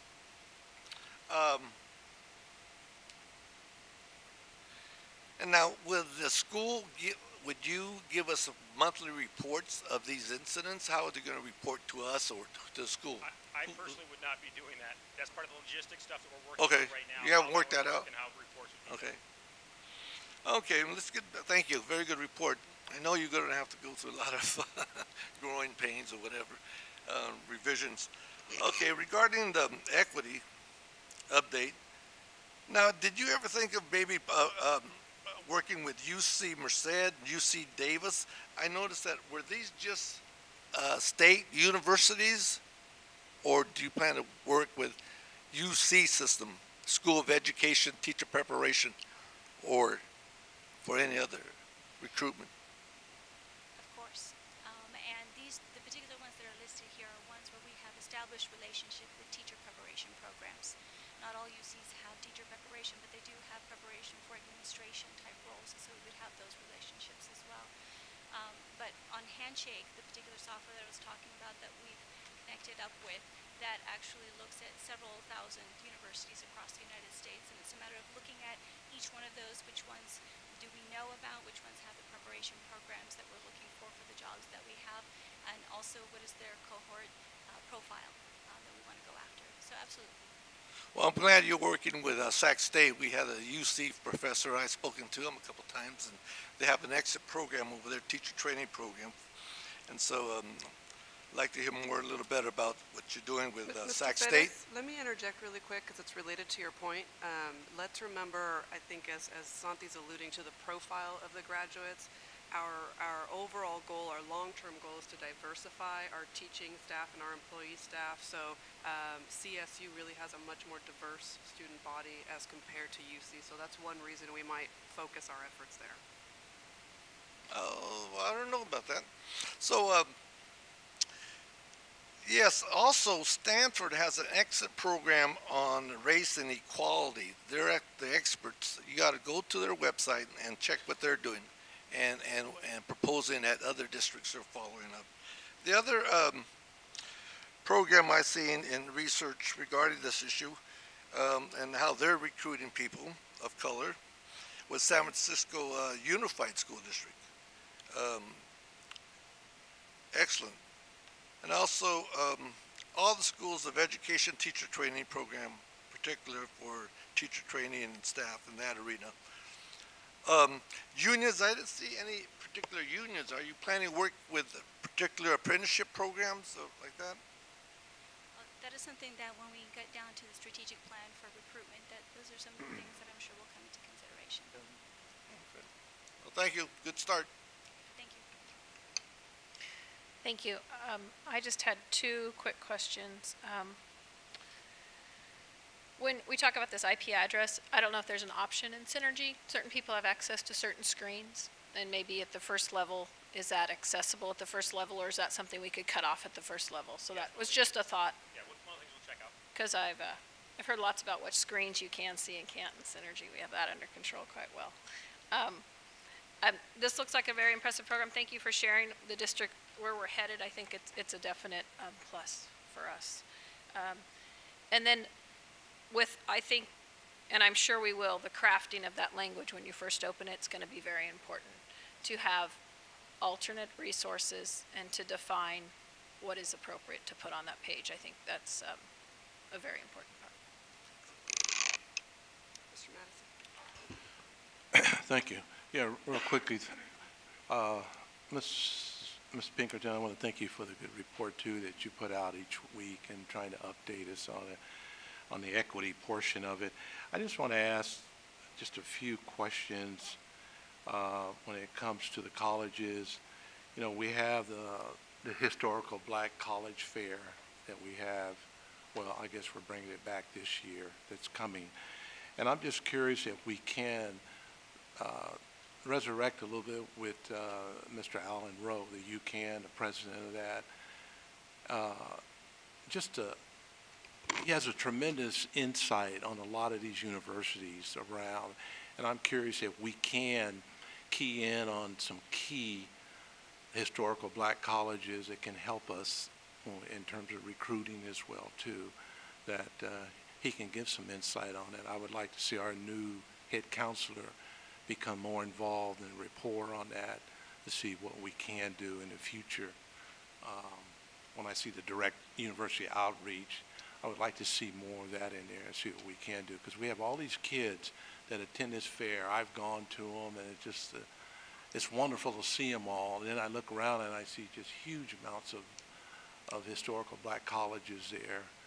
And if we can pinpoint a president or some deans at those schools that we can work with in the future with our budget, that we can recruit a little bit. And I think we can see a difference as we move forward down there. So I just wanted to see if you could perhaps pay attention to that area too. Just as a piece of information, I met with Barbara Evans today, who's actually the one doing the local work with UCAN. So Mr. Robles and I met with her this morning, and we are working at trying to resurrect that relationship.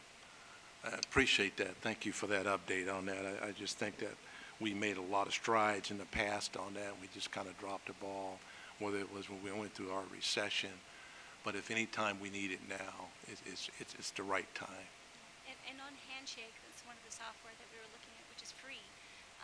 Several of the historically black colleges and universities are listed there, and I cross-checked it with the top 20 that are reported.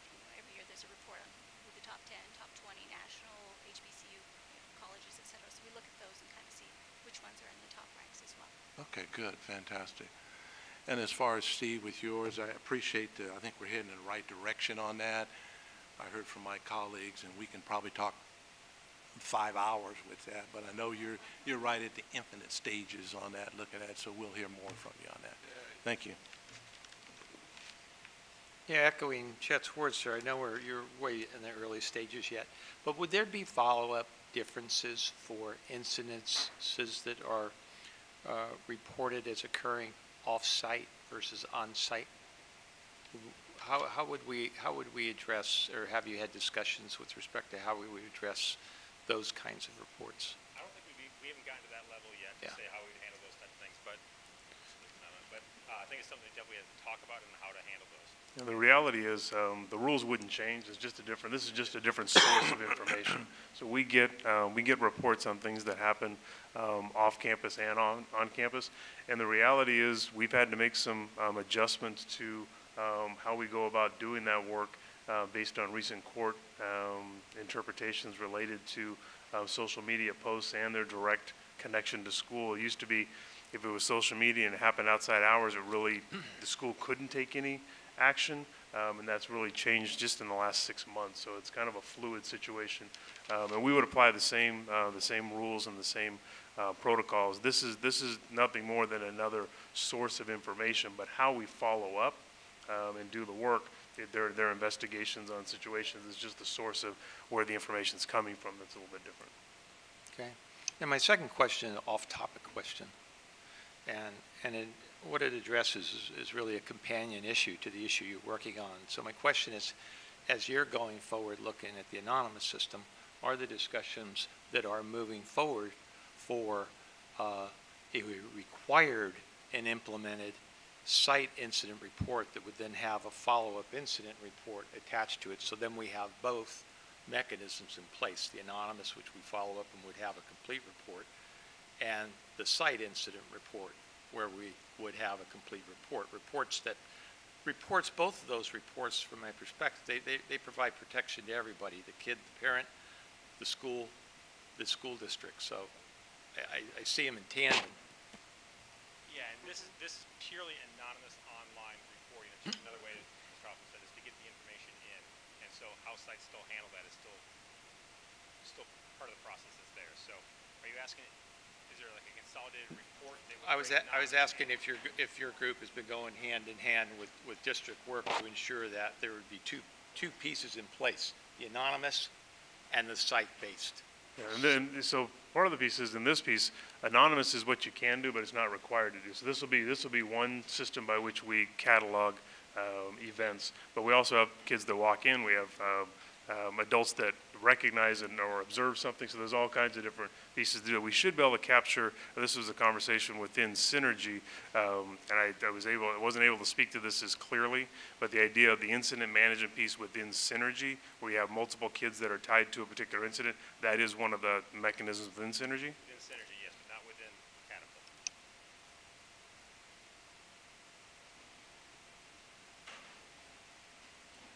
Okay. I don't think my question was answered. I'm not comfortable.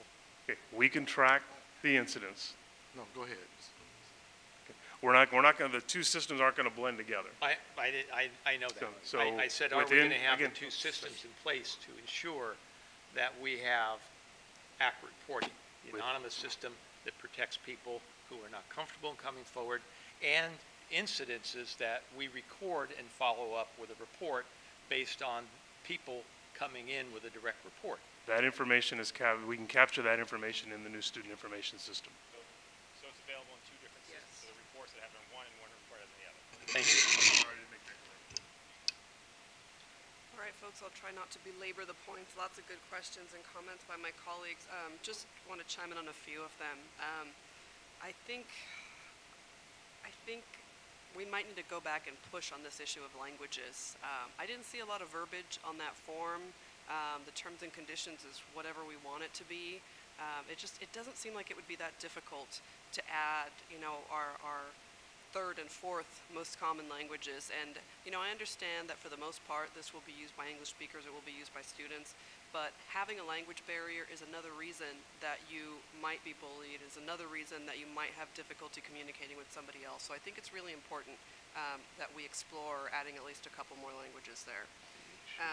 Accountability was another question area for me, and I understand you're still working on some of the logistics here, but since this is a new, gentlemen, since this is a new channel to communicate or to receive complaints, I want to make sure that it doesn't end up having a separate oversight or accountability structure, right? So if someone doesn't follow up, let's make sure that the same mechanisms apply so that things don't fall into a hole. And with respect to the issues of capturing IP addresses, I would just urge that we be transparent, right? Because if we say you're submitting anonymously and later on, word will get out if we start using those IP addresses when someone submitted something anonymously, and once we lose trust, it's just, we don't get our money's worth for the investment. So let's just be transparent about whatever we decide to do. And I probably should have said this a little bit earlier. Tracking down by IP is not a simple thing. So if you go and do this, it's going through ISPs, which usually require court orders for us to get to. So we're not going to get it just because we think somebody's doing something bad. It's going to be over something serious that needs to go for that, where we need subpoenas and court orders to get that information. So just having the IP itself, I just look at it for the most part. I'm not going to be able to do anything with that without having to go to the ISP. Excellent. Okay. Well, thanks very much. Appreciate the report from both of you. All right, colleagues, next up, bargaining units. Are there any bargaining units wishing to address the board? All right, thank you very much. Next, we shouldn't have even let you sit down, Ms. Pinkerton. Next, Ms. Pinkerton is going to present the EGUSD Regional and Branding Creative 2017-18. All right.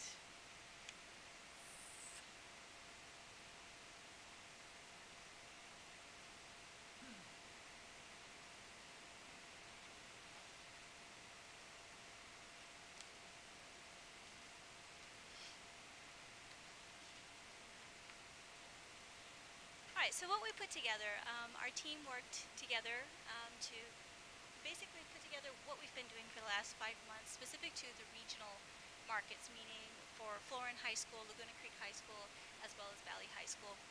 And then on top of that, we also have some brand creative that we've been running. So out there on radio, in digital media, as well as in social media and a variety of places, there are regional ads that are running.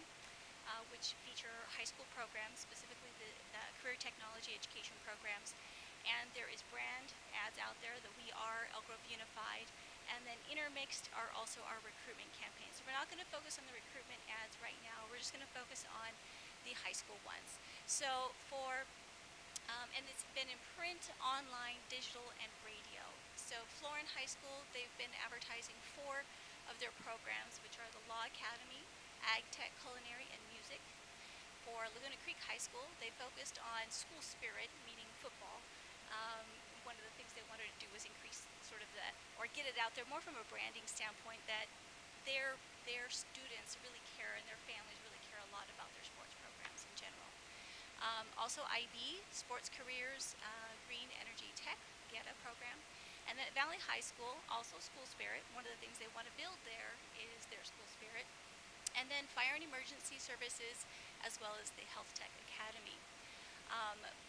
What translates for our branding campaign really relates to our graduate profile branding, where there's the 6 traits of, that determine our success. And we're out there right now with Elk Grove Unified saying we're educators, we're graduates, we're unified, we're success, and we're determined. And that partners together with the 6 traits from the graduate profile of someone who has critical thinking skills, people who are communicating, collaborating with their peers, they have technical literacy, and they are also, there's a number of self-aware, self-reliant, self-disciplined, and there's a couple of others that are important in terms of what we're expecting in our graduates to be ready for college career and life. So I'm going to go through each of these campaigns.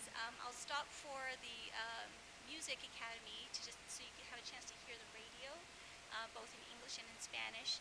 All of the campaigns, we are translating the English radio into Spanish. We're working with La Buena, and that's one of the Hispanic radio stations in the area. It focuses more on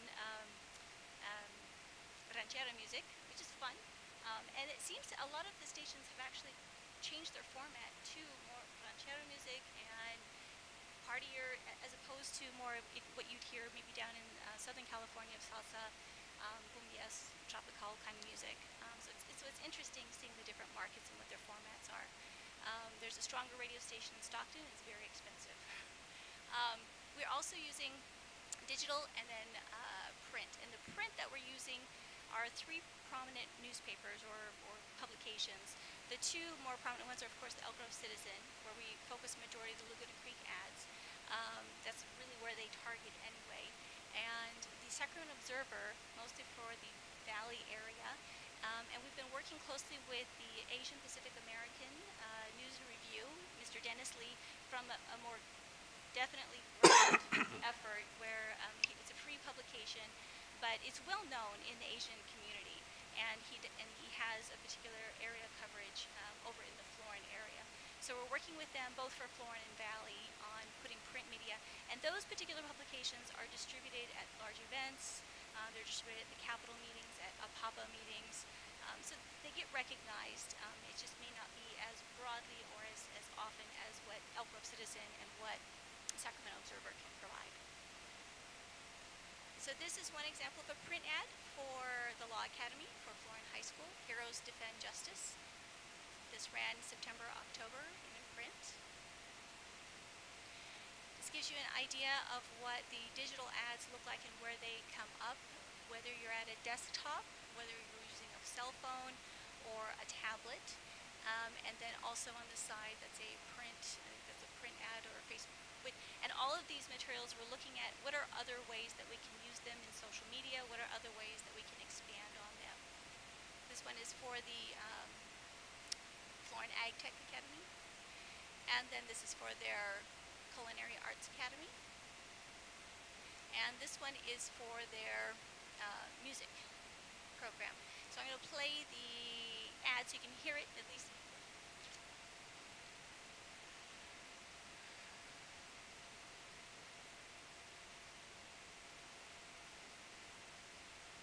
The Music and Technology Academy at Florin High School prepares students for a world where technology and creative problem solving is always in demand. They learn everything from songwriting to programming and engineering. They work together, refining skills that lead to rewarding, real-world careers. At Florin High, we produce more than just graduates. We help young people connect their passion to a profession. Discover all the unique opportunities Florin High School offers at fhs.egusd.net.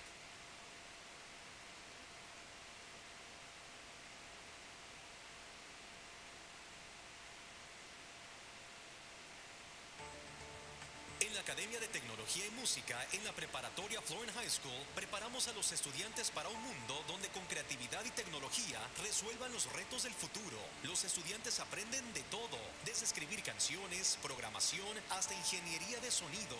Todos estudiando y trabajando juntos, aprendiendo mientras trabajan con mentores adecuados y especializados, adquiriendo nuevas técnicas, perfeccionando sus habilidades y talentos en algo que los llevará a una desafiante, provechosa y verdadera carrera.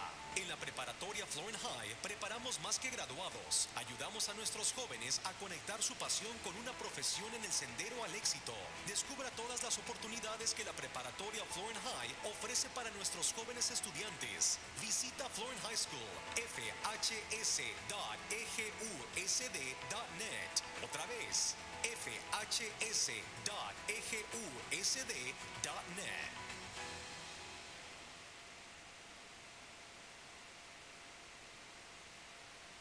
Radio partners have been very generous in providing the talent and give us the opportunity to do a couple of edits on them, both in English as well as in Spanish. So La Buena takes what we create in English and they offer the translation, and then we run through it and make sure if there's any little things that we need to change, we make adjustments.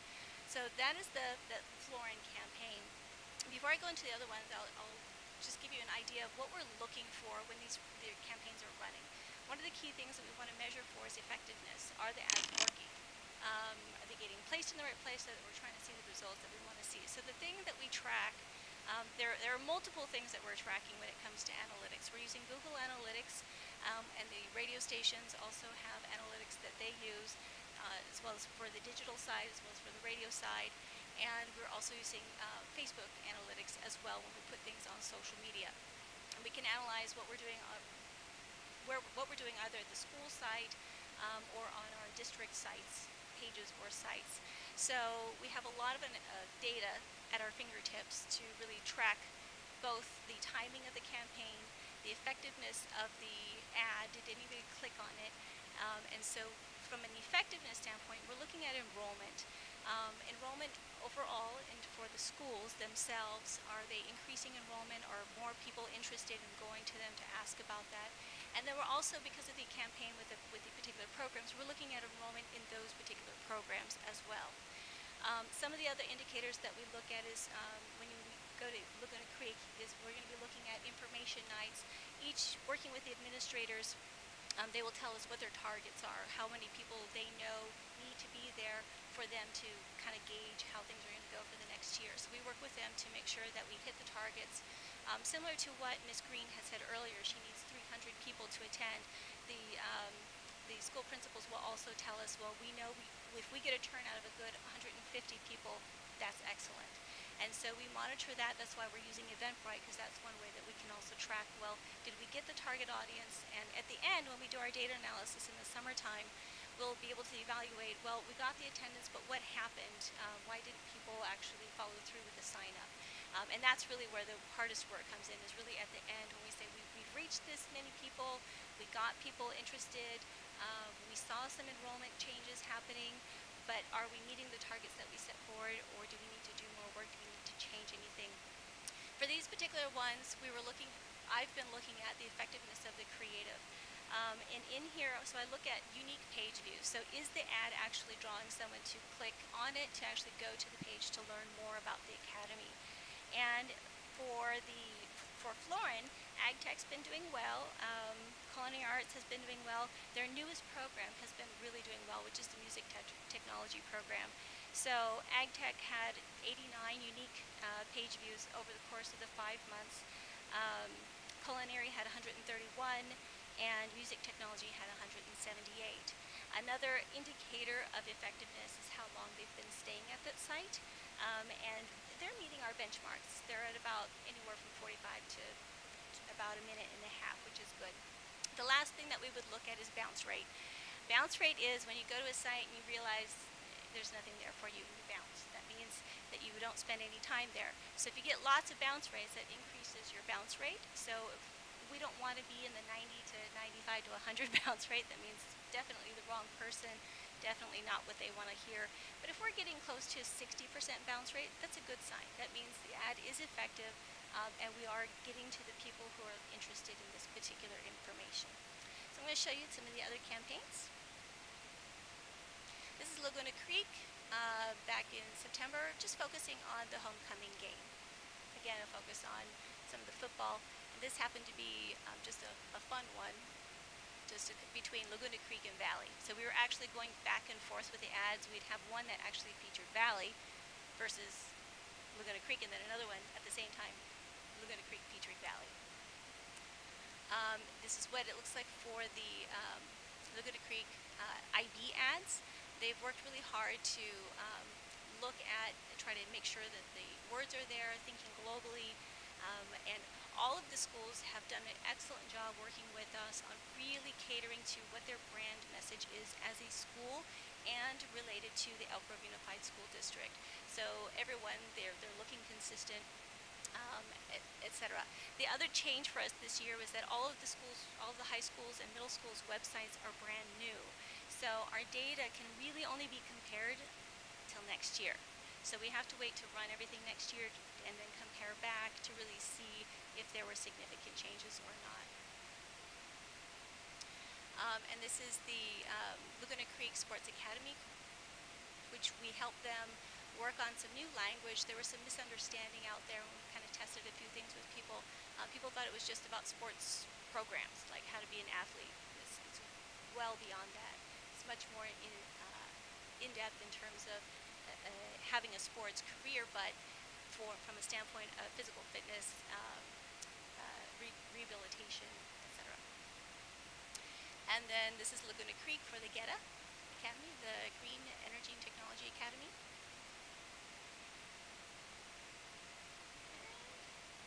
And Alexander Valley. So just real quick on Laguna Creek, they pretty much are hitting it really well.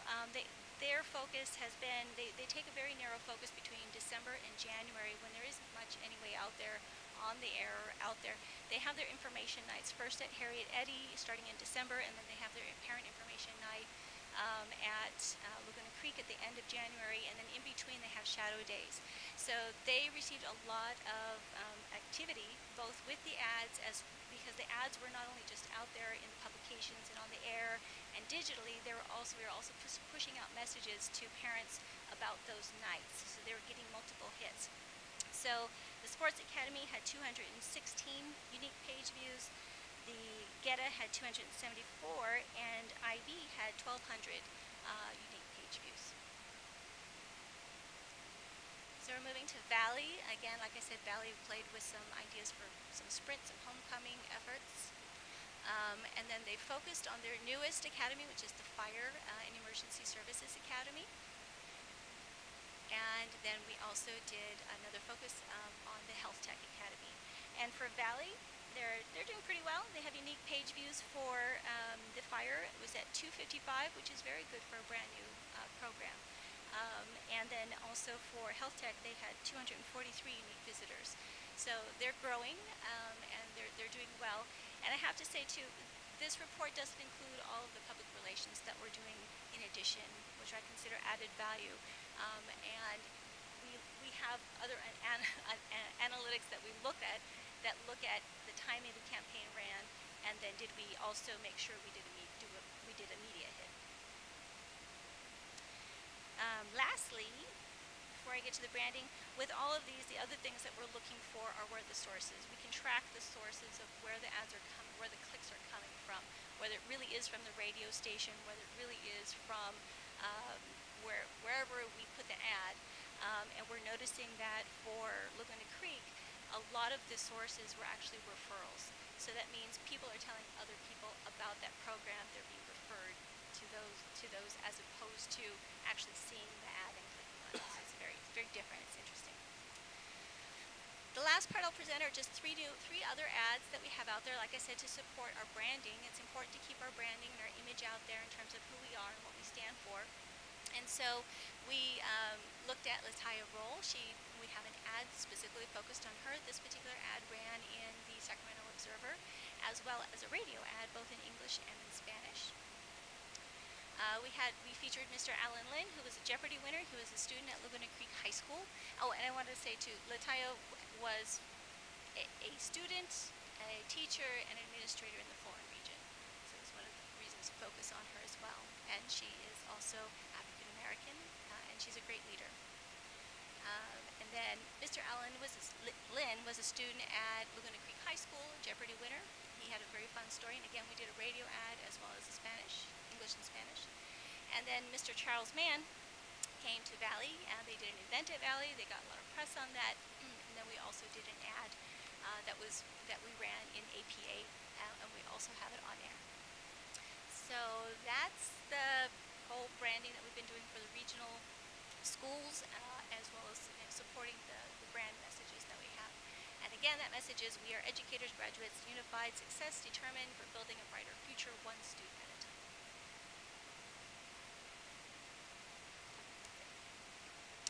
Excellent.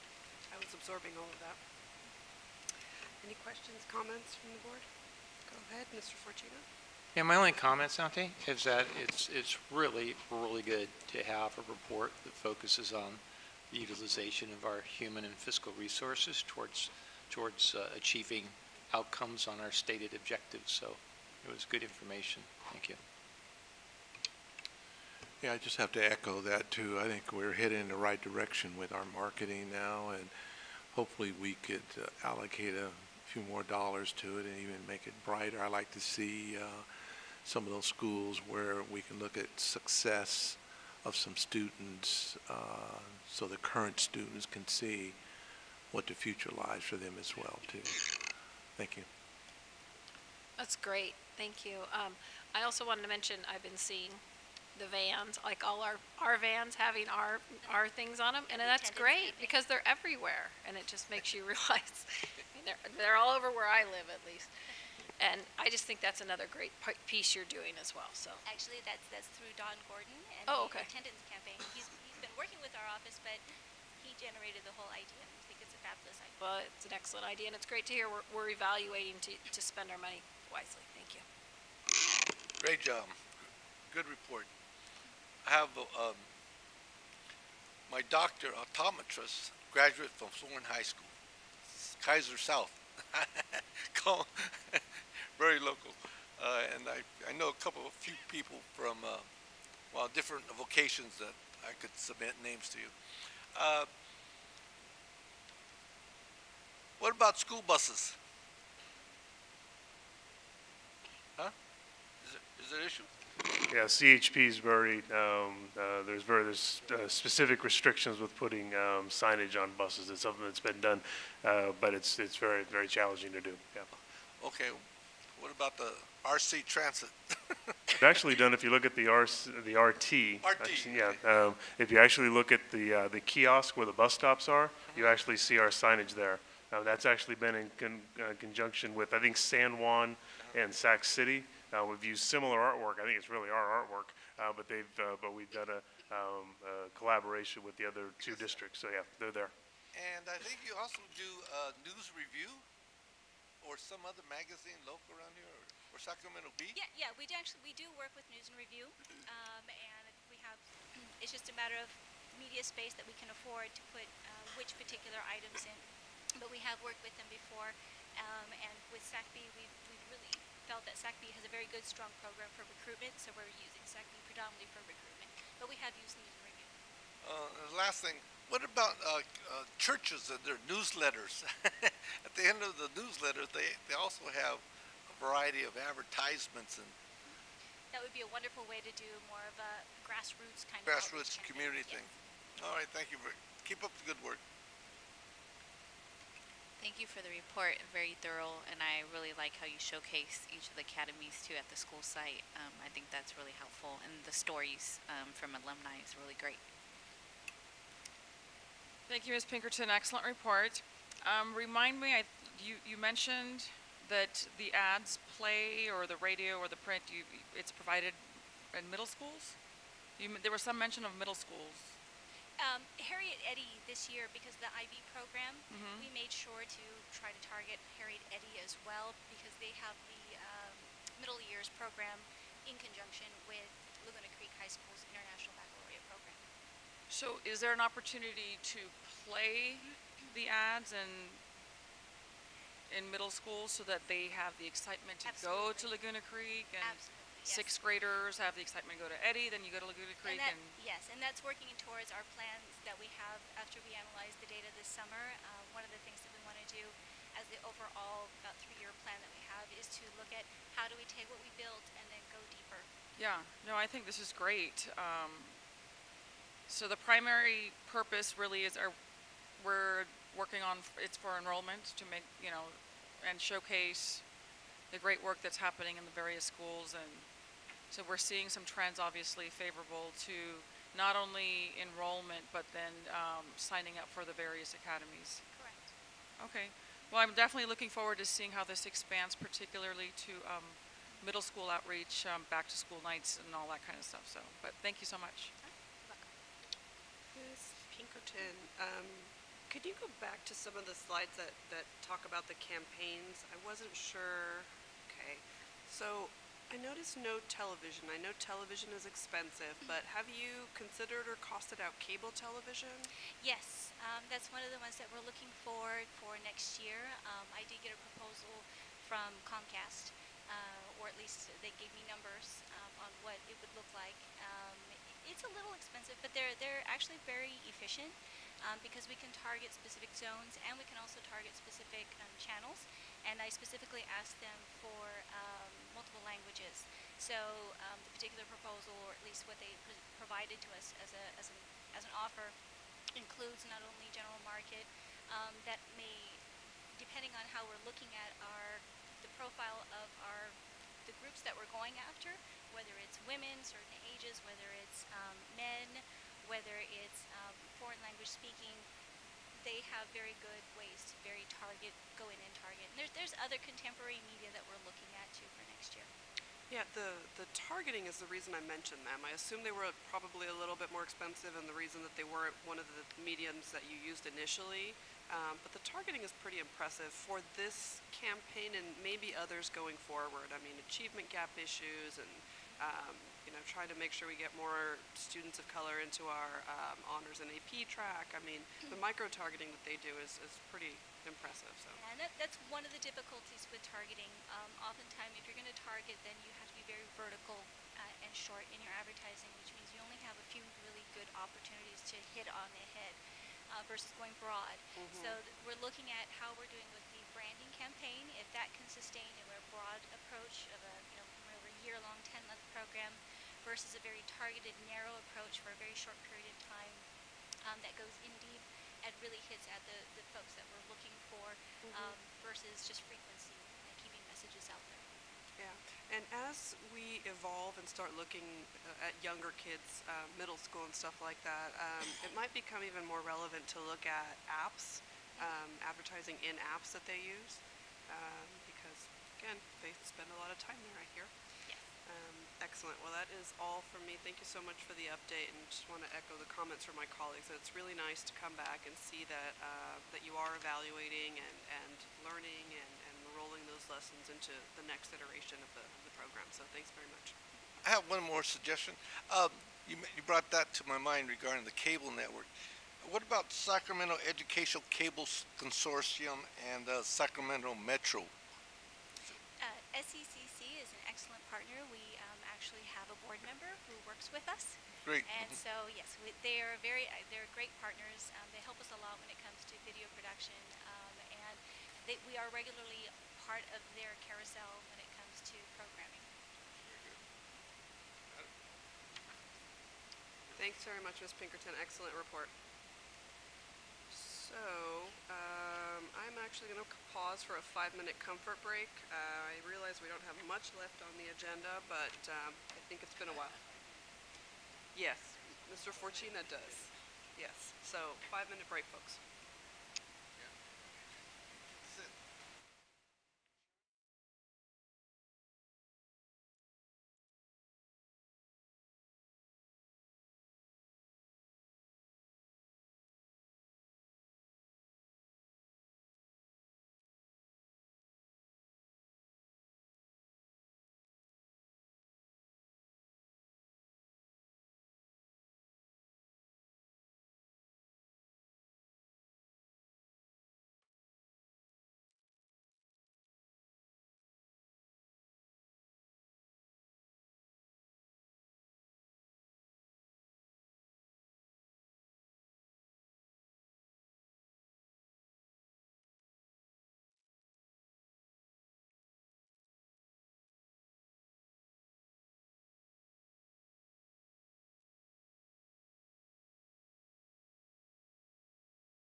Okay, folks.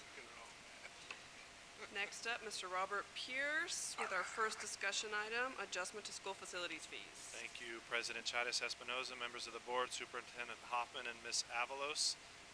This is regarding your school facility needs analysis, otherwise known as your developer fee study. I will speak in summary tonight. There was a comprehensive board communication on March 16th on this item that included additional information.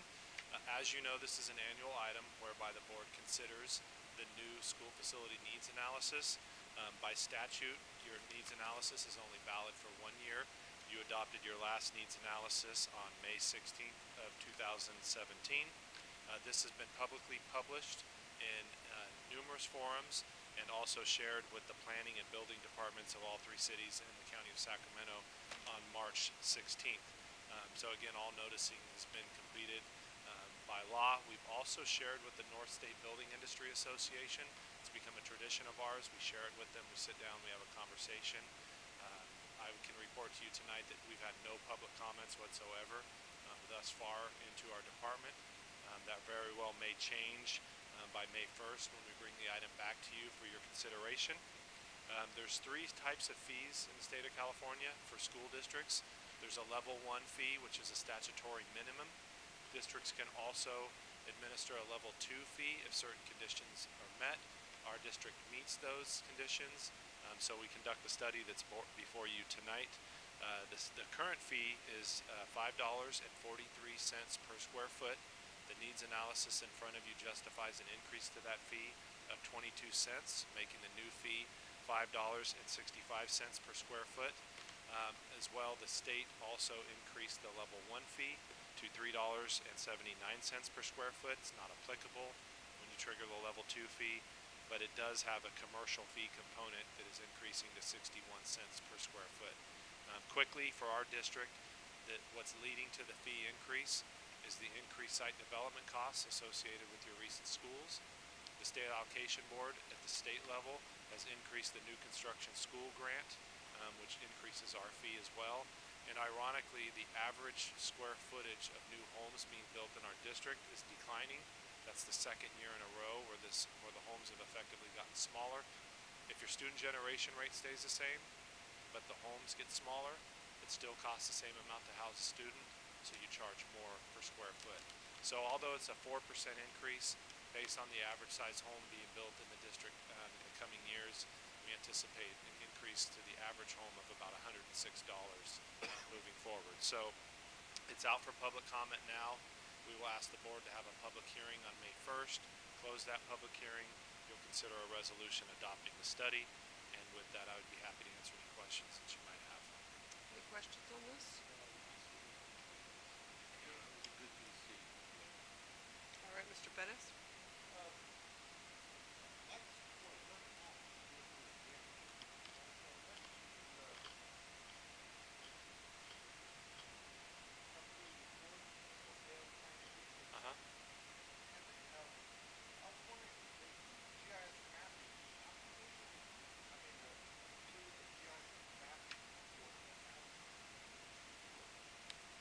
This report doesn't have any components that would pertain to any GIS mapping.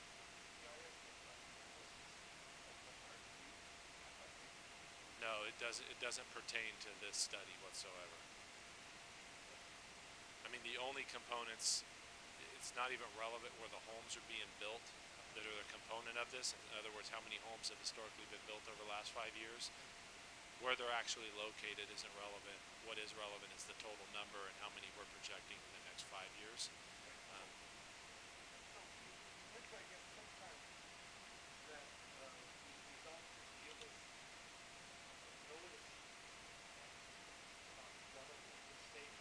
Oh, we sit down with them on a regular basis and have conversations. No, this is just the fee that they pay per square foot is an impact to our district. It's mitigation. It doesn't pertain to the actual developments and where they're at in the stage of development.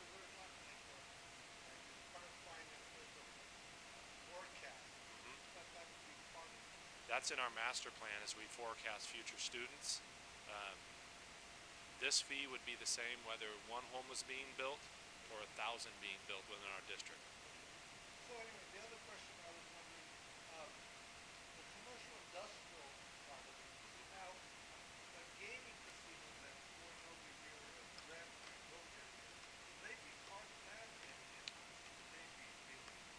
exempt from a lot of different fees that other commercial and industrial are forced to pay. I will say, however, in their agreement with the city of Elk Grove, there's a component in that carved out for us.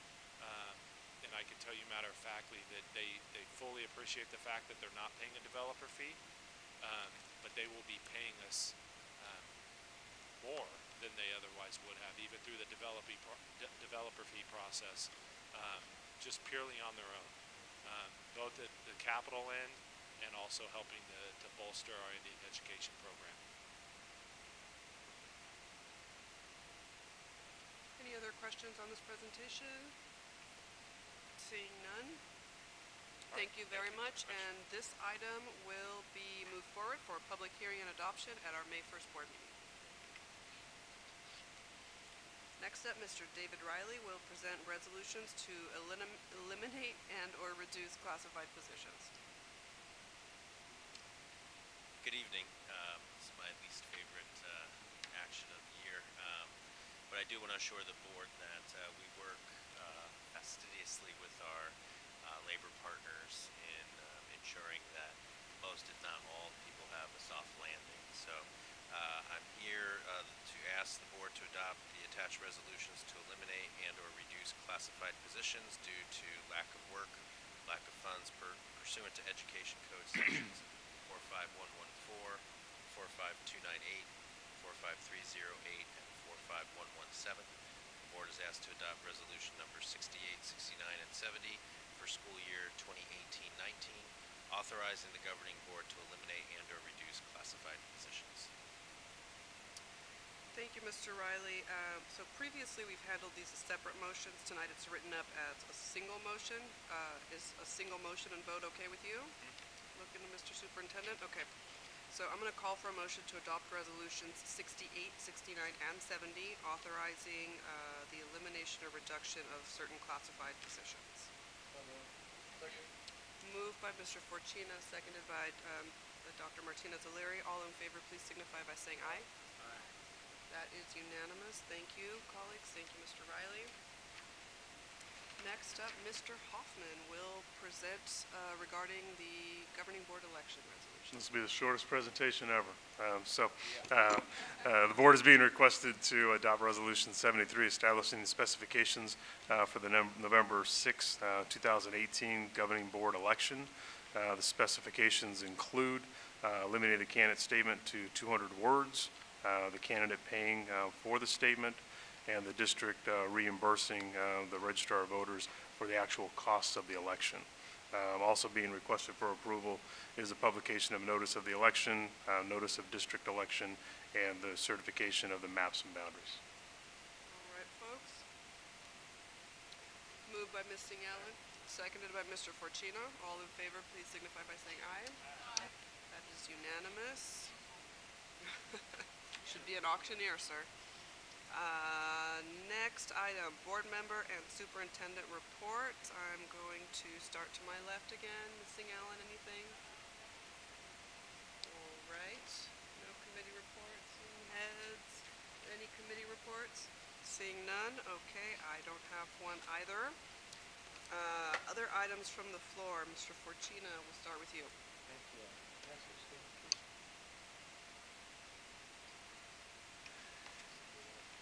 I gave her 3. I gave 2 to Ludi.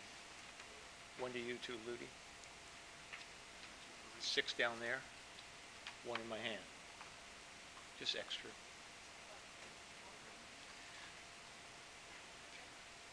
All right. Thank you. I have several items that I want to discuss, and I handed you what I wrote, and I'll probably try to stay to it in order to be succinct and stay on target with the items. As a member of the Board of Education, I can't have an item on the board agenda or a report developed that takes staff time without the consensus of the board. Therefore, tonight I'm going to be making 2 requests and be asking for board consensus on both of those issues. First of all is PBL. Several years ago, board members asked for and received a board discussion on the status of project-based learning in the district, its future trainings, and the possibility of naming one of the 2 proposed new elementary sites as a designated PBL site. The board did not take action and committed to further discussions. At that time, I'd asked if those stalled discussions would interfere with discussions to designate one of the new school sites as a PBL setting. The response from staff was no, only to come back later and say, sorry, it's too late to make a decision. Several weeks ago, Bobby Singh Allen asked for discussions to resume on PBL in the Elk Grove Unified School District. Tonight, Madam President, I ask that you seek board consensus on having the topic of PBL placed on the board agenda for a full discussion that focuses on, but not limited to, the following areas: the current status of PBL programming in the school district, the future of PBL in the school district, training that is occurring within or outside of the district for teachers and administrators interested in the learning approach, and D, the possibility of designating one of the new elementary sites as a PBL designated site. That's my first request. Okay, let's pause there. Members, we have a request to place an item on the agenda, report to cover the specified information. Does that have a second? What date is it? We have it. It's coming. We have May 5th. Okay, so it's coming. May 15th. It's already. So May 15th, Mr. Superintendent, are you able to tell us whether that item already covers or will cover these 4 bullets that are enumerated? We'll look at this information and make sure it's part of it. Okay, Mr. Forcina, is that sufficient for you? That's fine. Thank you. We're going to withdraw that request. Thank you. Because that's coming to us on May 15th, so proceed. Okay, secondly, we recently received a really comprehensive report on student suspension rates for the Elk Grove Unified School District.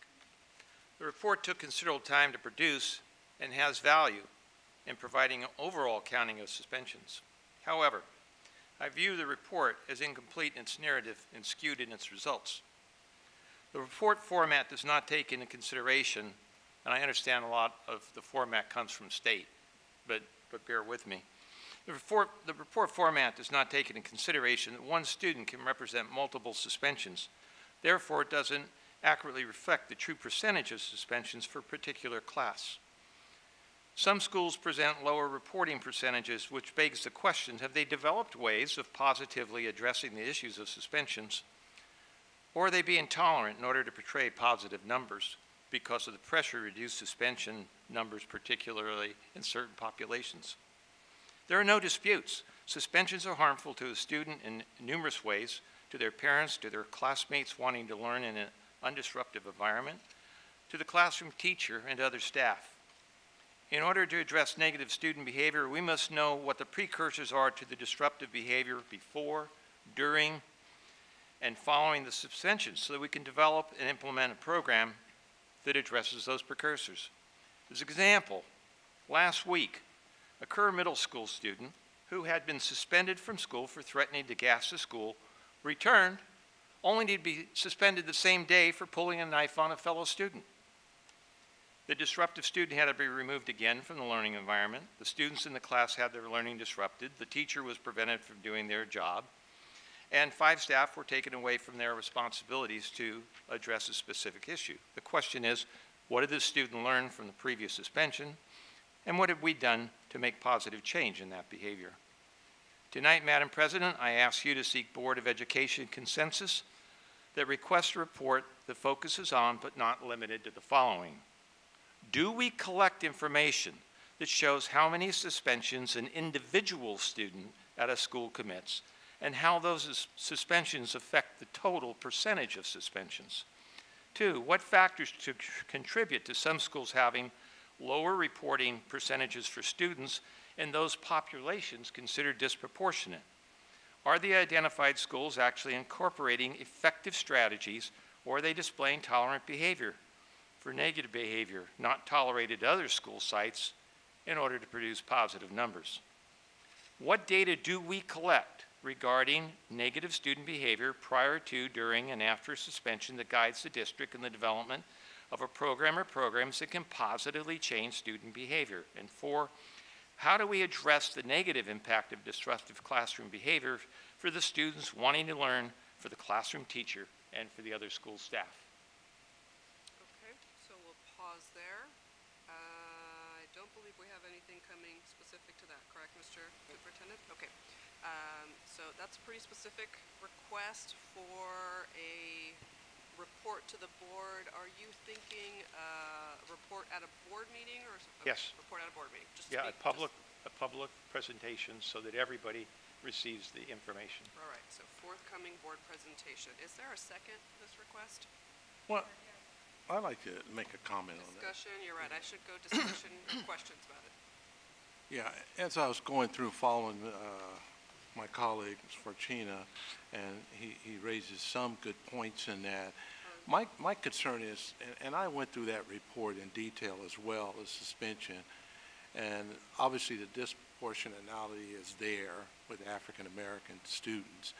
But I look back and I went through all the elementary schools, and I'm just appalled a little bit at the elementary level of the amount of suspensions, and these are young kids, and they matriculate on into middle school with some of the same issues or problems in there. Then, I was looking at Charles Mack Elementary School, for example. Now that elementary school was one of the lowest suspension rates. Why? And he has quite a few African Americans, heavily Hispanic. Why is that so? Then I look over at Prairie, it's off the chart. And as I look all around in the district, not only the Title I schools all around, I get some of the same information on the data. Even though the BC came out, yeah, we showed some minuses across, and obviously we still got a lot of work to do. So yeah, what is some of the root causes, or what are we doing good at Charles Mack Elementary School with a heavy amount of kids of color? Is it the administration, our teachers, how we handle kids, how we approach with the behavior or with the parents? I don't know. I'm not at the schools, and I certainly would like to ask the Charles Mack principal, Charles, how he goes about this. So again, I mean, the reports to me, we can go on and look at reports till we all just fall over. It's what we're going to do about it and how we can make the trend, the change. And I'm not saying we haven't made some progress in other areas, but we've got some of the same information. When I look at an expulsion, particularly, and I look at a kid and look at his track record, he or she, you go all the way back to the elementary school, it's a problem child. And why is that? Well, what's going on in the life of that child? It doesn't stop. But if we look at the elementary school, not only for suspension, but achievement gaps for reading at grade level, etc., it has to be tackled at that elementary school level. So I just want to make a comment about this suspension, because I go through it every time and I just shake my head. And I've gone through every single elementary school. I'm not going to sit here and bore everybody about it, but some of them just, I shake my head at them. And I certainly would like to look at that principal in the eye, or the VP. Well, what's really going on? How many students you got of color that you're suspending, and why? And I'm talking about home suspensions. If they're not in school, they're not going to learn, and the achievement gap's not going to improve. So I'll stop on that. If I may, and to further, I think, what Mr. Madison and Mr. Fortuna is saying, I think that is an excellent point, 1, 2, 3, and 4, of why this makes for an excellent opportunity to have a board discussion, because we have numbers, but the story behind the numbers, if schools are more successful, what are they using? Is it, the family and community engagement enhanced efforts there because there's more parent-teacher home visitation project happening? Is there more restorative justice practices taking place? What's working at one site can it work at another? So I think, it's a good opportunity to hold ourselves accountable for what these numbers mean and have a discussion. So I would definitely be in support of putting this on an agenda item to have that in-depth discussion. Anybody else? I'd like to see the data also. Okay. Well, let's print it out before we discuss it and look at it. and some research. Okay, I know. The data the ones that you are concerned about, I'm concerned about, but yet also the data and the research, I'm talking part 2 of it, that there's model schools out there that we should be researching and looking at their data. What is it, you know, comparable to our population and their population, what works, the model programs. Like, what's the California School Board, what? Yeah, the California School Board Association prize for best practices they have annually. Golden Bell. Yeah, the Golden Bell. There's model programs out there that we need to see. Okay, colleagues, I want to thank Mr. Forcina for bringing this forward. It's obviously a shared interest among a lot of us here. I think that the presentation requested here could really help us move towards a more holistic approach in our response to kids who are frequently suspended or suspended at young ages, and those disproportionality issues that we've addressed. It seems to me that continuous learning is something that's really important to us in this district, and I'm not sure that we are that we have a continuous learning process with respect to our suspensions yet. So, well, when I look at, for example, the process that we have around attendance, where there's a holistic approach where we are systematically identifying and trying to dismantle barriers to attendance for students, that I think we need to move in that direction, and this information request, I think, is a step in that direction, if it is ultimately warranted. So, with that, Mr. Forcina made a motion, and I believe Ms. Bobby Singh Allen made a second. So, all in favor of requesting this board presentation, signify by saying aye.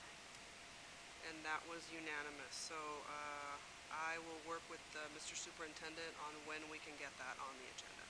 All right, thank you. The next section deals with personal intent. The Board of Education is soon going to be discussing budget decisions for the 2018-2019 school year. We've held to a particular protocol with respect to previous discussions and expenditures. We are the Elk Grove Unified School District. The word unified signifies that what we do for one child, we do for all children. Tonight I want to take the opportunity to express my intent when we meet at our next round of discussion. We recognize the need to establish new programs and positions that address student staff need. However, my personal position is that it is not responsible to add new program when existing and effective programs have not been fully or appropriately funded. When we hold our next discussion, I will advocate for the following 4 items. 1, the Board of Education approved the new attendance system because of a myriad of issues that had been surrounding the previous program, and implemented the changes in 5 of 9 regions because of budget considerations. The program changes approved and implemented by the board action have been proven effective, and in the name of equity, the program changes need to be extended to the remaining 4 regions. 2, the recent VAPA reports highlights, and it was a very specific report with respect to what we're doing. The recent VAPA report highlights many of the issues that were the catalyst for the work completed by the VAPA Executive Committee. Specifically, program offerings center on the interest generated, staff preference, staff ability to generate human and fiscal resources, and the lack of a comprehensive curricular direction. Of particular note are the disparities at the elementary school sites. In order to move forward, I will advocate minimally for the addition of the position Director VAPA, and that the Director move quickly with the development of an Arts Education Master Plan, TK-12, and the development of a companion board policy. 3, library technicians have assumed a greater responsibility each year for student learning, and yet these lower paid individuals have not had their positions fully restored since the budget reductions that befell the district. PTAs and PTOs should not be shouldering the payment of additional hours for the position in recognition of its importance to the site objectives. This funding model generally occurs at sites where parents are more involved or able to generate additional funding. The current practice is not equitable to students or the library technicians that volunteer hours without compensation in order to serve site students, and I will advocate for increased hours for those positions. And fourthly, a report by our own facilities department shows that we are down about 20 positions from pre-budget reduction times. Our facilities are a crucial part of the overall system and as such need to receive the attention they need. Our custodial staffs work diligently to maintain our facilities, and yet they cannot complete the work at the same level completed before those reductions. And I will advocate for the restoration of the reduced positions before voting any new consideration. Thank you, Madam President. Yes.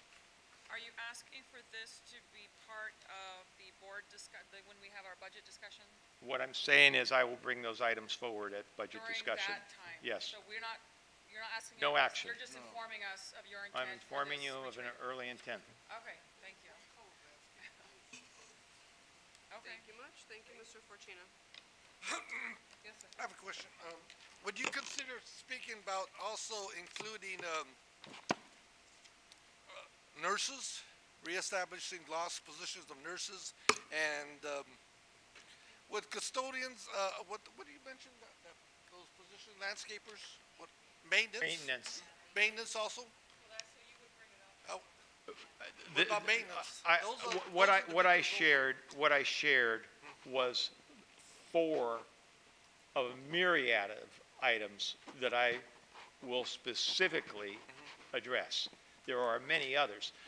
We know that when we had budget shortfall, funds were, quote, leveraged. That means we took it away from things that needed to be done and we gave it to other areas that we wanted to support. And when we did that, we made reductions in positions across the board, administrative support to administration, secretaries, so on and so forth, custodians. And we haven't restored many areas to the pre-reduction times. And what I'm saying is an overall theme is that I sit and I have sat in support for restoration before new. If you are going to continue to do something that you have done over time because you believe in the value of the work, then let's do it the right way. That's what I'm saying. And so I just highlighted 4 areas that I will definitely, personally, be advocating for. Oh, well, I consider that, besides, these 4 positions, I'm in favor of looking into the maintenance crews that are out there. They're getting injured. They're overworked. Great need. Mr. The Bettis, maintenance. I wanna be Also, careful, school Mr. counselors. Bettis, But I want to be careful that we not get into a discussion because that Okay. would violate Brown Act. So okay. if you, Well, no, I'm just talking about the subject, but there's other positions like school counselors. There's 500 to 1 approximately counselors, and that ratio I don't like. We need more counselors in school. School nurses, there's people out there, our students are ill. They're coming, now I look in the paper, there's more homeless students that are coming to our schools, more foster youth. There's mental health issues. So, I agree with these 4 issues, but we need to discuss the whole picture. Well, many of those things are included in the budget discussions. Right. The tentative agreement that the teachers are voting on right now increases counselors. We redid the salary structure for nurses. So both of those problems are forefront, and we know there are things that we want to address. So the budget discussion, I'm looking forward to it. Yeah, me too. We got negotiations way down the road. We got a few more. And I'd like things to get covered, include but special ed. hope- Our population of special ed coming to districts, we're getting overload. We need more help in that arena. okay. Ms. Chidas, question? Thank you. Yeah, Ms. Albiani. I just want to remind the board, and I think Carmen has made the, I can't think of the right word, has made his point known so as to, if it is something you're going to want to talk about in budget that has a staff question, we don't want to put staff on the point in the inappropriate time to let them know things you are bringing forward. So we can have a true discussion or talk with Mr. Hoffman about what you're planning to bring so we can have the information we need to make good decisions at that time. Yeah, let me add to that specifically for budget, which is why, Mr. Fortune, I appreciate you giving us all the opportunity to start thinking about this ahead of time. Often it requires staff work to cost out different options, so please do let Mr. Hoffman at least know well in advance so we can have that information for our discussion. So on that note, I have, yes, sir. before you adjourn, I just want to make one comment. You know, the budget, it's a good discussion, and I'm sure everybody will have their opinions on it.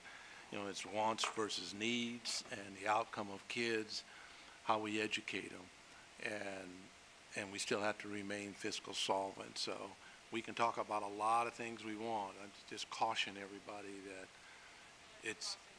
Yeah, thank Yeah, you. I yeah. think we're getting into discussion, which we're not supposed to do, so do Yeah, we you have will. anything you need to add, sir? And I want to say one. But I didn't get recognized during opportunity for superintendent to speak. I had two things I wanted to share with the group. Sorry. No problem. And we got 1,000 things going on. So first one is I get to do a home visitation. I was actually Mack Elementary School and actually participated in the program. So I wanted to do a shout out to Ms. Chanel Manuel, who's better known as Yanni, and she let me tag along with her, and it was a great experience. So thank Lisa Lavasser for setting it up for me, and Mr. Omar Field Ridley for helping that happen as well. And the last thing I want to ask is of the board. We did send out the signups for all of the wonderful events that we have coming up at the end of the year. If you could fill out the events where you're available and get those to Ludi by the end of the week would be awesome, because then I'm going to try to fill in with staff to make sure we have everything covered. So that would be greatly appreciated. Thank you. Oh, Thank you very much. I have an issue regarding this graduation thing. Can we, as board members, go in a robe? Is there a problem with that? Okay. Addressed in a robe? Let's have that as an offline conversation, because that doesn't need to happen right now. But did you have something else, other items from the floor? Yeah, I just want to add on Mrs. Green's comment about the youth workshop on Saturday that I was able to attend. I think, and the money that from Walmart is going on, I think that's another avenue that I think in the long run could help our achievement gap if we can increase the amount of kids going there. It was a very diverse bunch of kids there. As she said, I think 60% were Elk Grove's kids. And some of the presenters there to me, was amazing too. And our one retired principal, Felicia Bissent, was also a presenter there as well. So it does have value to it. And it's something, when we talk about budget and money, how do we step out of the box a little bit and look at things differently from a different set of lens to help some of these kids, and we can improve our achievement gap as well. Thank you, Mr. Titus, Madison. One With last, I have that- 30 seconds, real quick. When is the budget workshop? Because we're looking in calendars and I don't have a date. Mr. Superintendent, do you happen to know when the budget workshop is? Yeah, we actually don't have a budget workshop set up, because we did the budget workshop earlier this year where the decision was made to move forward on the level 1. So the level 2s are there.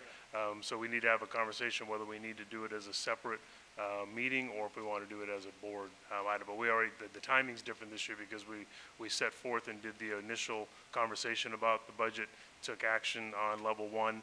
The idea was we were going to work through negotiations. That was going to be the priority. And then also the May revise will give us some additional ideas about other dollars that will be available to do additional work. So I will get back to you with that date. Yeah, no. Thank you, folks, very much. Meeting adjourned.